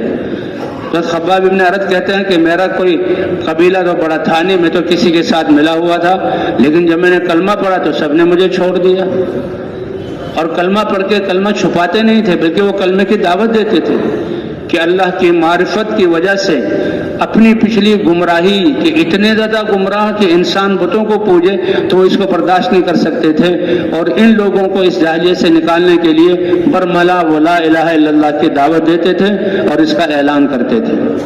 تو باطل کو اس سے کیا کہتے ہیں دکھ و تکلیف، تو ساری قوتیں ان کو، تو خباب ابن عرت کو تو آگ پر ڈالا جاتا تھا، حضرت بلال کو رات کو کوڑے مارے جاتے تھے کہ رسیوں سے باندھیں تاکہ آگے پیچھے بھاگ نہ سکے، اور سرداروں کی لائن ہے اور ایک کوڑے برسا رہا ہے، اور جو کوڑے کا چمڑا جو اٹھتا ہے جسم سے تو خون کی فوار، لیکن بلال مطمئن ہیں اور وہ یقین پر ہیں کہ یہ کامیابی، اور وہ یہی آواز لگاتا ہے احد احد اللہ ایک ہی ہے، اور وہ کہتے ہیں اے بلال یا تو اس احد کے کلمے کو چھوڑ دو ورنہ اسی پر مر جاؤ گے، کہ اسی حال میں جان دینا قبول ہے، لیکن اللہ کی وحدانیت کے زبان سے اقرار اس کو میں رک نہیں سکتا۔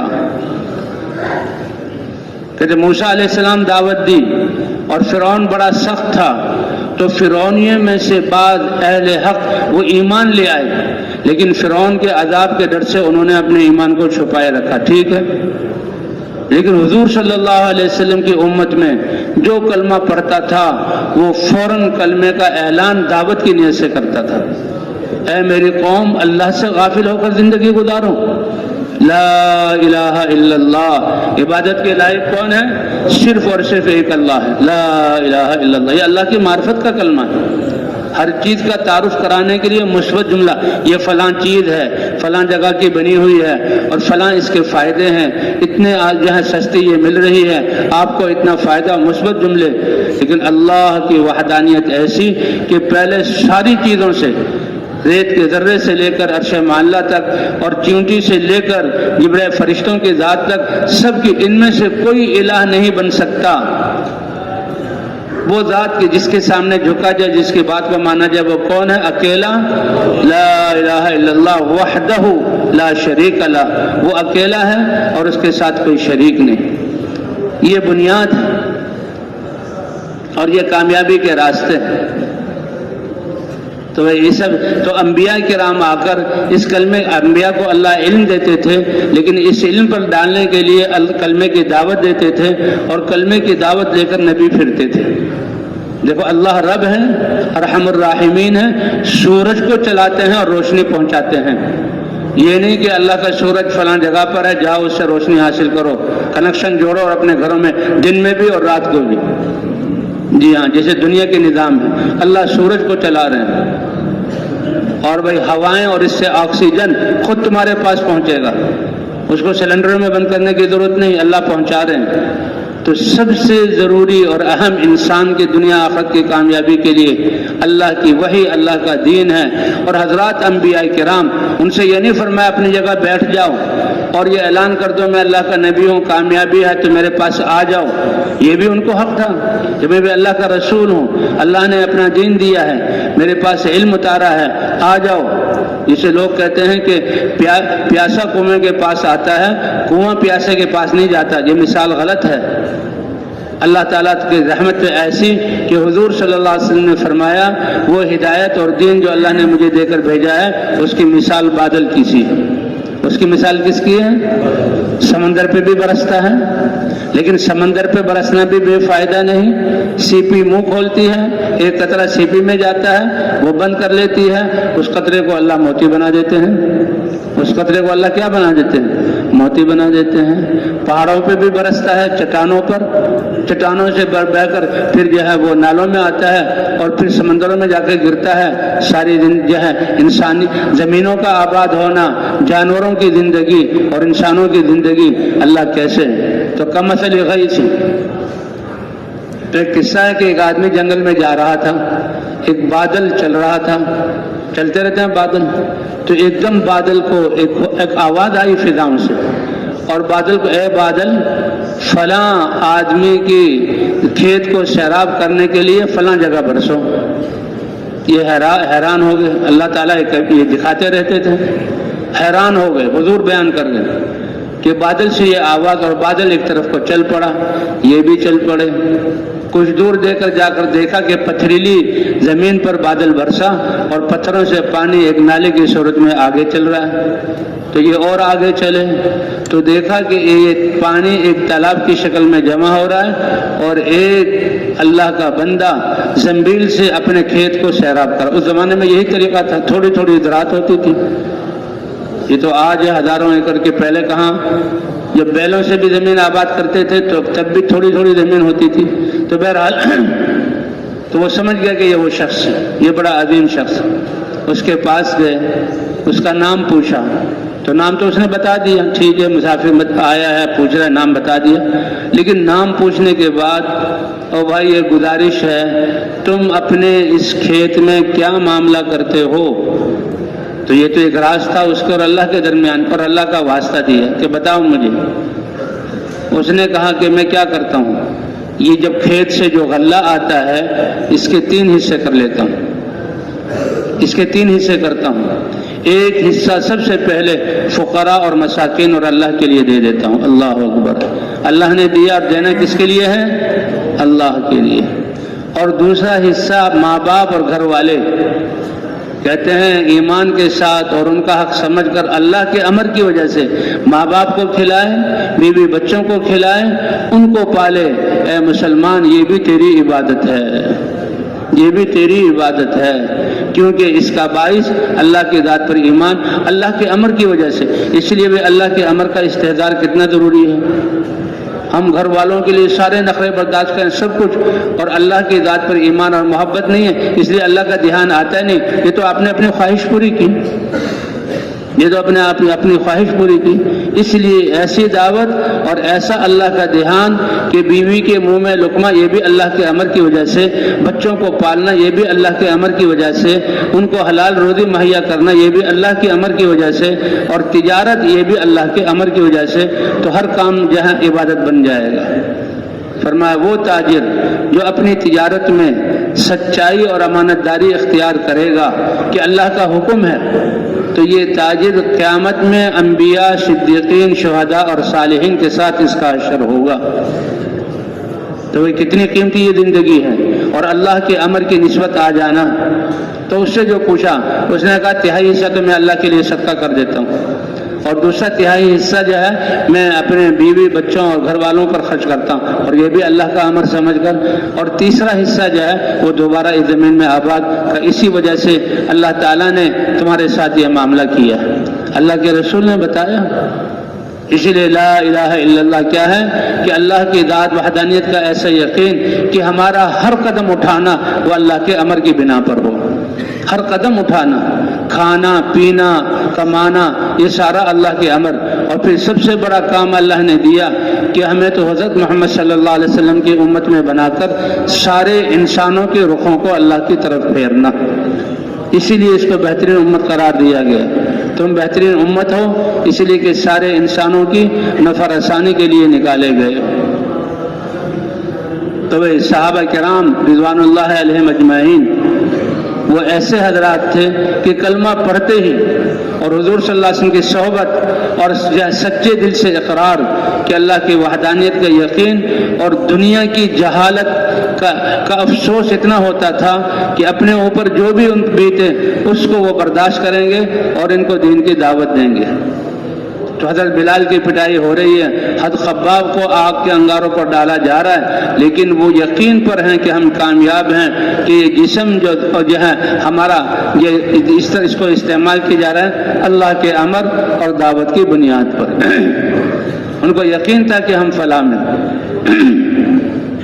لیکن حضرت خباب بن عرت رضی اللہ تعالیٰ عنہ کہتے ہیں کہ میں ان تکلیفوں سے پریشان ہوا اور حضور کی خدمت میں آیا اور حضور صلی اللہ علیہ وسلم بیت اللہ کے پاس سہارا لگائے ہوئے بیٹھے ہیں اور میں نے کہا اے اللہ کے رسول, ہم نے آپ کو اللہ کا رسول مانا, آپ کی دعوت پر ایمان لے آئے, ہم آپ کے ماننے والے بنے, لیکن ہمیں تکلیفیں.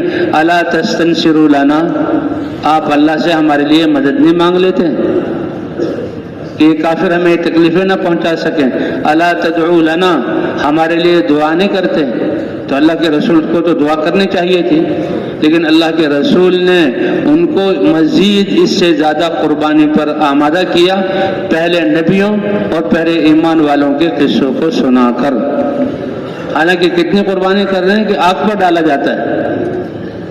فرمایا ابھی سے پریشان ہو گئے, یہ ایمان تو کتنی بڑی دولت ہے اور اس کے لیے کیسی آزمائشیں آتی ہیں کہ تم میں سے پہلے ایمان والے, بعضوں نے کہا وہ انبیاء, کہ ایک شخص کو ایمان کی وجہ سے لایا جاتا تھا, رسیوں سے باندھ کر کھڑا کیا جاتا, کہا چھوڑ دو اللہ کا نام اور اس کی دعوت کا, نہیں چھوڑوں گا, وہ اللہ اللہ ہے میں مانتا ہوں اور اس کے حکم پر چلنا ہے. کہ اچھا ہمارے بتوں کی, ہمارے معبودوں کی اور ہمارے باپ دادا کے طریقوں کے رسم و رواج کا انکار کرتے ہو تو سزا یہ ہے کہ قوم تمہیں فیصلہ کرتی ہے, آرا لا کر سر پہ رکھا جاتا, آرا جس سے لکڑیوں کو چیرا جاتا ہے, درختوں کو کاٹا جاتا ہے. یہ مانگ میں کہ آرے سے بال کٹے, کھال کٹی, کھوپڑی کی ہڈی کٹی اور دماغ جیسی نازک چیز کٹی اور منہ کے دو حصے ہو گئے اور دھڑ کے دونوں حصے, ایک حصہ اس طرف ایک حصہ اس طرف کا, اس کو برداشت کر لیتے تھے, لیکن اللہ کی ذات پر ایمان میں ذرہ برابر فرق نہیں آنے دیتے تھے. ام حسبتم ان تدخلوا الجنة ولما يأتكم مثل الذين خلوا من قبلكم, کیا تم نے گمان کر لیا کہ تم جنت میں مفت میں داخل ہو جاؤ گے؟ اس کے لیے آزمائش ہوگی اور اس کی طرف سے اللہ کی طرف سے حالات آئیں گے اور ایمان کے بقدر مستهم البأساء والضراء وزلزلوا, بیماریاں آئیں, تکلیفیں آئیں اور ان کو جھنجھوڑا گیا, حتیٰ کہ ایمان والے اور اللہ کے رسول بھی متی نصر اللہ, اللہ کی مدد کب ہوگی؟ اللہ نے فرمایا مدد تمہارے ساتھ ہے, مدد تمہارے ساتھ ہے, اور تمہاری جان اور مال کا اللہ کے دین کے لیے لگنا یہی تمہاری کامیابی ہے. دنیا کے لیے لگنا, ہاں مجھے اتنے بڑی ذمہ داری مل گئی, فلاں وزارت مل گئی, فلاں شعبے کی جو ہے ذمہ داری مل گئی, اس پر جو ہے کیا کہتے ہیں اپنے جان و مال کو لگانا دنیا والوں پہ یقین کر کے. کہ وہاں لگنے سے پیسے نہیں برستے، بلکہ اپنے آپ کو، اپنے وقت کو اور اپنے جسم کو ان کے حکم کے لیے استعمال کریں گے تو تھوڑی سی تنخواہ مل جائے گی۔ تو بھی اللہ کے لیے اپنے جسم کو لگانا اور اپنے اعضاء کو استعمال کرنا، اللہ کی رضا جو جنت سے بھی بڑی چیز ہے، اللہ وہ عطا فرمائیں گے۔ اس لیے بھائی نماز بھی دی گئی، نمازوں کو بنانا۔ نماز کیسا؟ اللہ نے انسانوں کو عبادت کے لیے پیدا کیا، رزق کا ذمہ اللہ نے لیا۔ 50 نمازیں دی گئی تھی اور حضور صلی اللہ علیہ وسلم 50 نمازیں لے کر اللہ کے دربار سے آ رہے تھے۔ بڑی چیز جو ہوتی ہے بڑا آدمی اپنے پاس بلاتا ہے، اللہ نے نماز کا تحفہ اس امت کو دینے کے لیے اللہ نے اپنے پاس بلایا، اور ایسی جگہ پر پہنچے کہ ایک جگہ جبرائیل علیہ السلام بھی رک گئے۔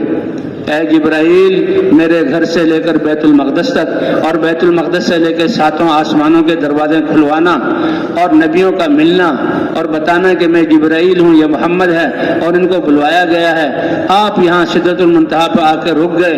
اے اللہ کے رسول، اب مقام وہ آیا ہے کہ اللہ کے انوارات اور تجلیات کی شعائیں اگر میں ایک بال کے برابر اوپر ہو جاؤں تو میں یہاں یہ جو ہے تجلیات مجھے جلا کے خاک کر دے۔ اللہ کے دربار میں حاضر ہوئے، اللہ سے کہتے ہیں اتنا قرب وہ نبی کہ دنیا میں رہتے ہوئے دن اور رات اس امت کو یاد رکھا، اور وہ نبی جب اللہ کے دربار کی حاضری ہوئی تو وہاں بھی اے اللہ میری امت کے ساتھ کیا معاملہ ہوگا، اور وہ نبی جب قیامت میں پیش ہوں گے اور آپ کے لیے مقام محمود لایا جائے گا، اس وقت بھی اللہ کے نبی امت کو یاد رکھیں گے۔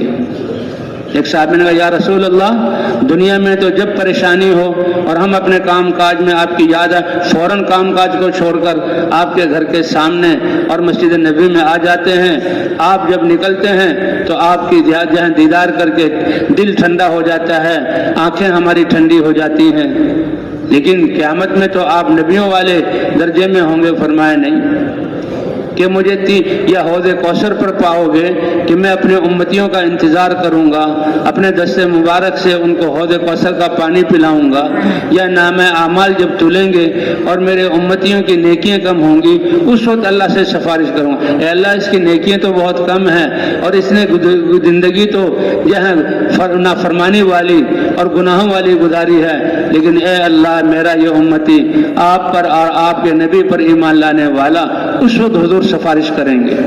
اور کہا یا پل صراط پر ہوں گا کہ پل صراط پر سے گزرنے والوں کی میں مدد کروں گا اور سفارش کروں گا۔ تو وہ نبی جنہوں نے دنیا میں بھی یاد رکھا، اللہ کے دربار میں پہنچے تو وہاں بھی اپنی امت کو یاد رکھا اور قیامت میں بھی امت کو یاد رکھیں گے۔ آج یہ امت اس نبی کی سیرت اور محنت کو بھول گئی ہے۔ بھائی اس محنت کے ذریعے یہی بات یاد دلائی جا رہی ہے، کتنی بڑی سعادت اور خوش قسمتی کی بات ہے کہ اللہ نے ہمیں حضرت محمد صلی اللہ علیہ وسلم جیسے نبی عطا فرمائے اور ان کی امت میں ہونے کا شرف بخشا، اور ہمارے لیے اس زمانے میں کہ حضور صلی اللہ علیہ وسلم کی محنت کا میدان اللہ نے ہمیں دیا۔ بس اللہ تعالیٰ سنجیدگی کے ساتھ اور جیسے حق ہے ایسے اللہ تعالیٰ اس محنت کو کرنے کی توفیق عطا فرمائے۔ تو اس لیے ایمان دعوت بھی دینی ہے، اپنی نمازوں کو بھی بنانا ہے۔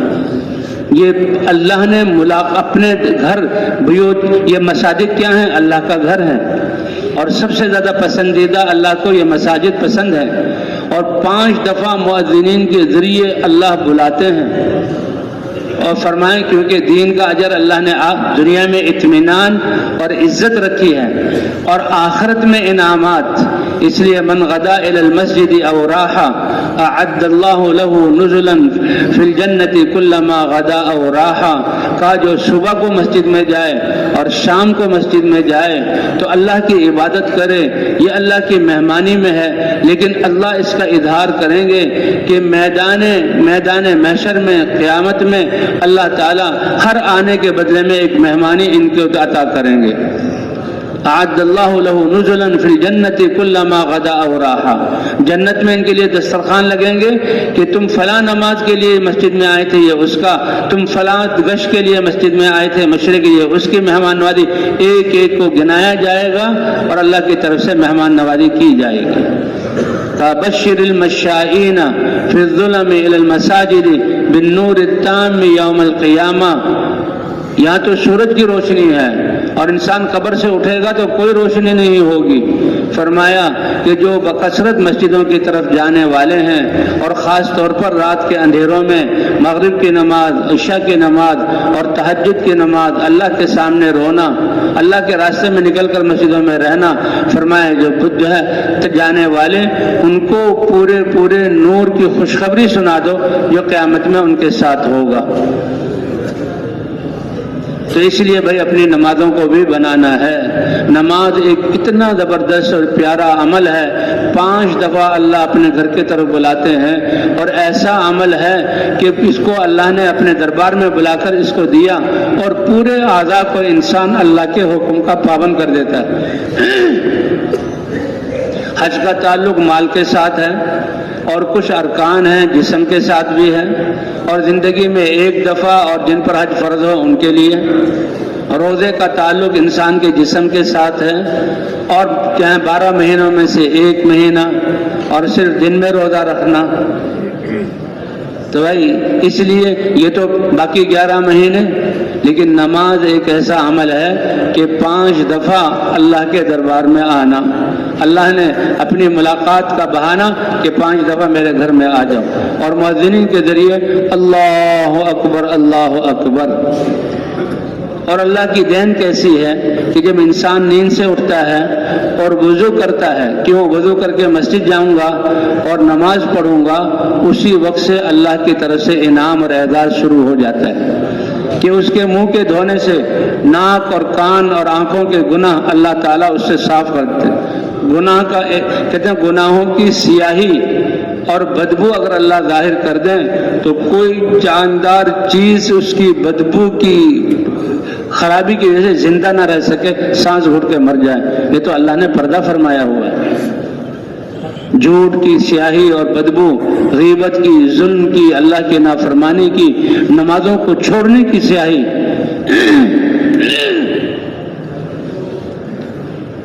تو یہ تو انسان وضو کرتا ہے، وضو سے اس کے گناہ جو ہے جب گر جاتے ہیں۔ علماء فرماتے ہیں جو صغیرہ گناہ ہے کبیرہ کے لیے توبہ کرنی پڑتی ہے، اور پھر یہ اس انسان کی زینت کا سامان بنتا ہے۔ حضور سے پوچھا صحابہ نے، اے اللہ کے رسول آپ اپنی امت کو کیسے پہچانیں گے؟ کہا اعضائے وضو ان کے چاند کی طرح چمک رہے ہوں گے، اس سے میں پہچانوں گا۔ اب یہ مسجد کی طرف جاتا ہے، ہر قدم پر اللہ ایک گناہ معاف فرماتے ہیں، ہر قدم پر اللہ ایک درجہ بلند فرماتے ہیں، اور ہر قدم پر اللہ ایک جو ہے جنت ایک نیکی لکھ دیتے ہیں۔ یہ تو نماز سے پہلے کا، اور جب مسجد میں آ جاتا ہے تو جب تک نماز کے انتظار میں رہے اس کو نماز کا ثواب ملتا رہتا ہے۔ اس لیے بھائی یہ نماز کو بنانا، اچھے سے اچھا بنانا، یہ نماز اس میں پورے اعضاء کو انسان اللہ کے حکم کا پابند کر لیتا ہے۔ اس لیے جس کی نماز ٹھیک ہو گئی اللہ اس کی پوری زندگی کو ٹھیک کر دیں گے۔ اس لیے کہتے ہیں ہمارے جتنے بھی شعبے ہیں اور ان شعبوں میں اللہ جو ہے افراتفری اور بدعنوانی ہو رہی ہے، ان سب کو ہم ٹھیک کرنا چاہتے ہیں۔ جیسے مسلمان کو دعوت پر ڈال کر ایمان کے جو بنانا اس محنت پر ڈالنا ہے، اسی طرح ہر مسلمان کی نماز کی فکر کرنی ہے، ہر مسلمان کو نماز کو قائم کرنے والا بنانا ہے۔ مرد مسجد میں جماعتوں کے ساتھ، عورتیں گھروں میں نماز کا اہتمام کریں۔ کہ بھائی کوشش کرو گے انشاءاللہ۔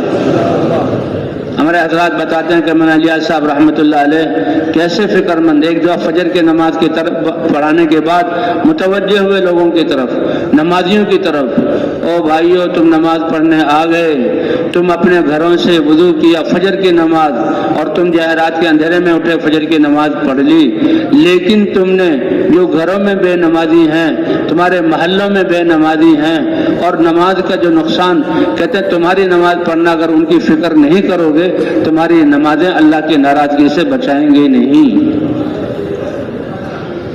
پہلی امتوں کو بھی دینی ایمانی غیرت کی وجہ سے نافرمانوں کو روکنا اور نافرمانوں سے قطع تعلق کرنا ضروری تھا۔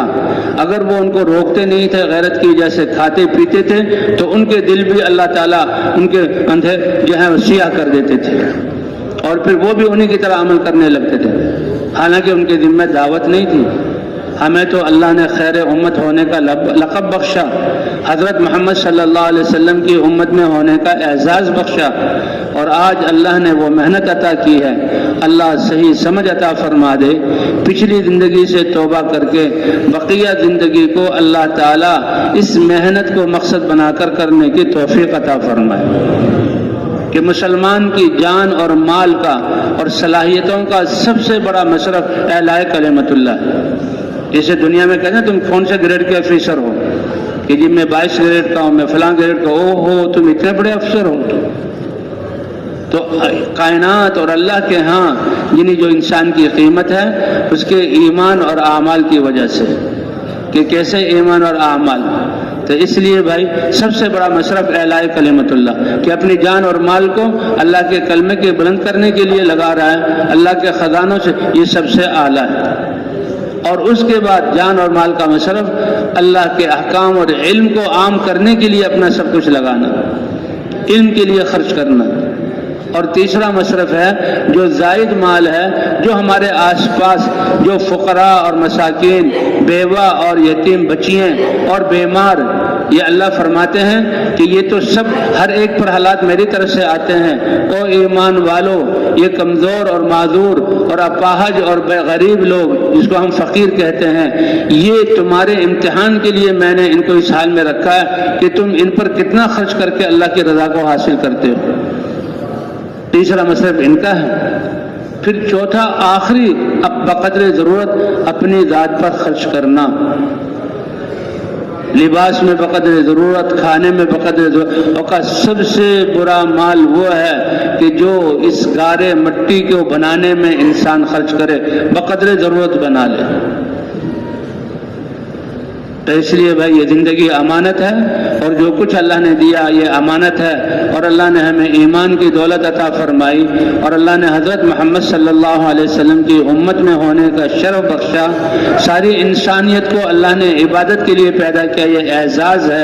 اور حضور صلی اللہ علیہ وسلم کی امت کو خود تقوی اور عبادت والی زندگی پر ہوتے ہوئے ساری انسانیت کو اللہ کی طرف متوجہ کرنا، اس بڑے کام کے لیے اللہ نے اس امت کو چنا ہے اور بھیجا ہے۔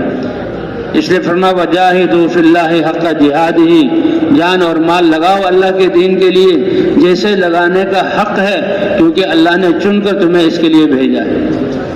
قربان جائیں جب حضور صلی اللہ علیہ وسلم 1.25 لاکھ صحابہ کو لے کر اللہ کے دربار میں حاضر ہوئے، اللہ چاہتے تو حج کو پہلے ہی یعنی دعوت آپ کو دی تھی، کلمہ آپ کو دیا تھا، اسی وقت حج فرض فرما دیتے، اور حضور 13 سال بڑے آرام سے بیت اللہ کا حج کرتے ہیں، اللہ کو تو پتہ تھا۔ یا مدینہ منورہ میں رہتے ہوئے ہر سال حج کی ترتیب ہوتی، اللہ کا نظام چلتا، فرشتے آتے اور حج کر دیتے، لیکن سب سے آخر میں حج تو فرض ہوا ہجرت کے 6 یا 7ویں سال، لیکن وہاں نظام بڑا سب آگے پیچھے کیا ہوا تھا، اس لیے حضور نے بعض اعلانات اور بعض کاموں کو صحیح کرنے کے لیے حضرت ابوبکر کو، حضرت علی کو بھیجا، اور وہ حج گئے۔ آخری سال جو آپ کا کہ اس کے بعد دنیا سے جہاں تشریف لے گئے آپ، وہ آپ حج کے لیے آئے کہ اب مہینے اور زمانہ اپنی حیات پر ہے، اور آپ جوں جوں چلتے گئے 1.25 لاکھ صحابہ آپ کے ساتھ آئے، وہاں حج میں حاضر ہوئے۔ مینا اور مزدلفہ عرفات میں 1.25 لاکھ صحابہ یہ تھے۔ لا محالہ ابھی بستیوں میں اور علاقوں میں صحابہ ہوں گے، مرد عورت ہوں گے، اس لیے 1.25 لاکھ یہی صحابہ، ایسی بات نہیں اس سے زیادہ تھے، قرین قیاس یہی بتلا رہا۔ لیکن یہ 1.25 لاکھ جو صحابہ ہیں حضور صلی اللہ علیہ وسلم لے کر حاضر ہوئے، اور ایک موقع پر آپ نے خطبہ دیا اور فرمایا الا هل بلغت، اے میرے صحابہ میں اللہ کا رسول تم سے گواہی اور پوچھنا چاہتا ہوں، میں نے اللہ کا پیغام پہنچا دیا؟ اللہ اکبر۔ اچھا یہ معجزہ تھا حضور کا کہ صحابہ 1.25 لاکھ کوئی میدان نہیں تھا، وہ تو پہاڑی درے اور گھاٹیاں تھیں، میلوں میں صحابہ پھیلے ہوئے، اللہ نے آپ کی آواز آخری صحابے تک پہنچائی، اور اس وقت اللہ کے رسول نے ایسے احکام بیان کیے کہ بے اختیار صحابہ کی آنکھوں سے آنسو نکل گئے۔ ارے یہ تو اللہ کے رسول اب ہمیں الوداع کہہ رہے ہیں، یہ بھی کرو یہ بھی کرو، عورتوں کے یہ حقوق ہیں اور یہ اللہ کا دین ہے، اور ایسے کرو ایسے کرو، سارے احکام اللہ کے رسول گویا کہ ہمیں الوداع کہہ کے جا رہے ہیں۔ اسی لیے اس کو حجۃ الوداع، ایسا حج کرنا جس میں امت کو الوداع کہا، امت کے حج عنوان ہے اس ذمہ داری کو امت کی طرف منتقل کرنے کا۔ اور پوچھا الا هل بلغت، کیا میں نے اللہ کا پیغام پہنچا نہیں دیا؟ ایک زبان ہو کر صحابہ نے کہا بلا یا رسول اللہ، کیوں نہیں اللہ کے رسول، بلغت الرسالہ، اچھی طرح اللہ کے پیغام کو پہنچا دیا، وادیت الامانہ، دین کی امانت پوری پوری ادا کر دی، وجاہدت فی اللہ حق جہادہ، اور محنت کرنے کا حق ادا کر دیا۔ تو آج وہی مطالبہ ہم سے ہے قرآن میں کہ دین کے لیے محنت کا حق ادا کرو۔ تو اللہ کے رسول نے شہادت کی انگلی اٹھائی، اللہم فاشہد، اے اللہ آپ گواہ رہیے کہ آپ کی یہ میری امت اور آپ کے بندے تیرے نبی کے بارے میں گواہی دے رہے ہیں، اور فرمایا کان کھول کر سن لو، الا فلیبلغ الشاہد منکم الغائب، تم میں سے جو حاضر ہے دین کی بات کا جتنا گواہ ہے دوسروں تک پہنچا دو۔ فرمائے گی تبلیغ کے لیے جو ہے وہ علم کی ضرورت ہے۔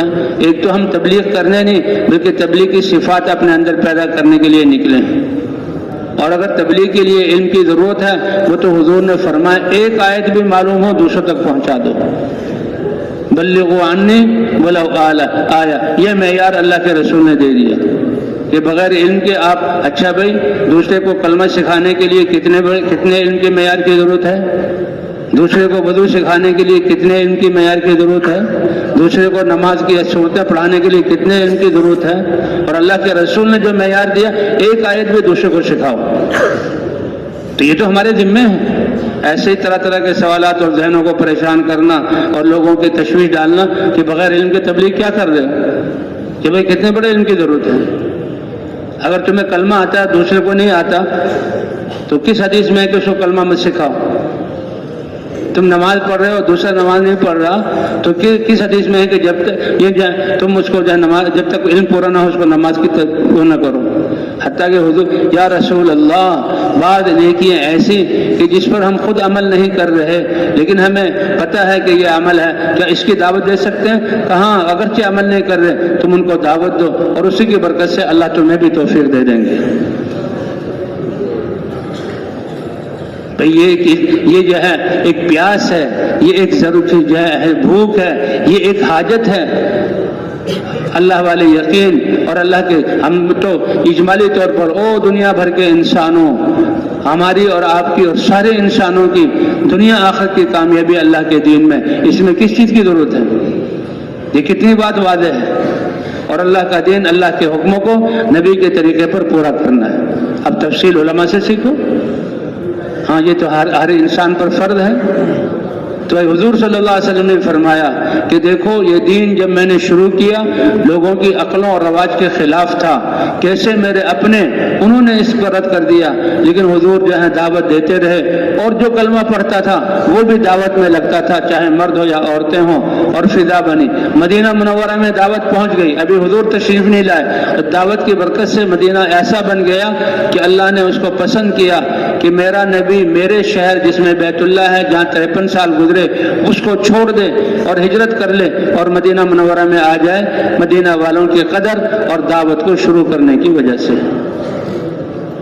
اور آپ صلی اللہ علیہ وسلم آ گئے، وہ جو 6 آدمی مسلمان ہوئے تھے انہوں نے دعوت شروع کی، اور ابھی ایک ہی سال گزرا کہ حضور کی طرف پیغام بھیجا، اے اللہ کے رسول دین میں بہت سے لوگ داخل ہو گئے، اب دعوت کے بعد ایمان بننے کا اب ہے علم، اے اللہ کے رسول اپنے کسی صحابی کو بھیجیے۔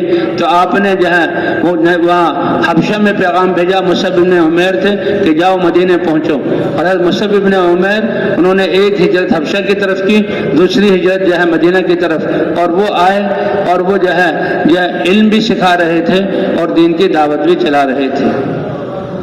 دوسرے سال 12 آدمی آئے، اور تیسرے حج میں 2 سال گزرے، تیسرے موسم میں یہ 72 آئے، اور یہ حکم کہ اللہ کے رسول مدینہ کے گھروں میں سے کوئی گھر ایسا نہیں بچا کہ اس میں اسلام داخل نہ ہو گیا۔ پھر اللہ کی طرف سے پھر ہجرت فرض ہو گئی، پھر ہجرت فرض ہو گئی۔ حالانکہ جب یہ 6 نوجوان مسلمان ہوئے تھے حضور نے کہا تم مجھے ساتھ لے جاؤ، میری قوم تو 13 سال سے رکاوٹیں ڈال رہی ہے، میرے اپنے طائف گیا تو انہوں نے مجھ سے میرے ساتھ یہ معاملہ کیا، تم مجھے اپنے ساتھ لے جاؤ۔ وہ بڑے سمجھدار تھے۔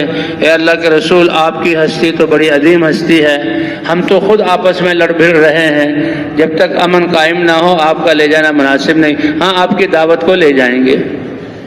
دعوت چلی، اسلام میں داخل ہوئے۔ اب اللہ نے فرمایا کہ آپ، پھر حضور صلی اللہ علیہ وسلم آ گئے تو مہاجرین تو سب کچھ چھوڑ کر آئے۔ انصار مدینہ، ان کے پاس باغات کے چھوٹے چھوٹے نقشے تھے اور ان نقشوں میں لگتے ہوئے ہمیشہ قرضوں میں دبے رہتے تھے، لیکن جب دین کی دعوت دی، دین آیا، اللہ نے ان کو غنی کر دیا۔ اللہ نے ان کی کھجوروں مالوں میں برکت کہ مہاجرین کے آنے کے بعد خرچے بڑھ گئے، مہاجرین پہ بھی خرچہ کرو، اور وہ لوگ مدینے میں آئیں گے ان کو بھی کھلاؤ، اور ان کے واپس جاتے ہوئے ان کو ہدیہ دو۔ خرچے بڑھ گئے، اور کام میں یعنی باغوں میں لگنا اس کی اجازت نہیں۔ صحابہ انصار فرماتے ہیں کہ ہم حضور صلی اللہ علیہ وسلم کی خدمت میں آئے کہ اب تو کہہ دیں کہ یا رسول اللہ، اب تو دین کافی پھیل چکا، بہت سارے قبائل مسلمان ہو گئے، اب تو ہمیں اجازت دے دیں کہ تھوڑا سا وقت ہم اپنی کھیتی باڑی میں بڑھا دیں۔ اللہ نے فوراً اتاری آیت، اے ایمان والو، اللہ کے راستے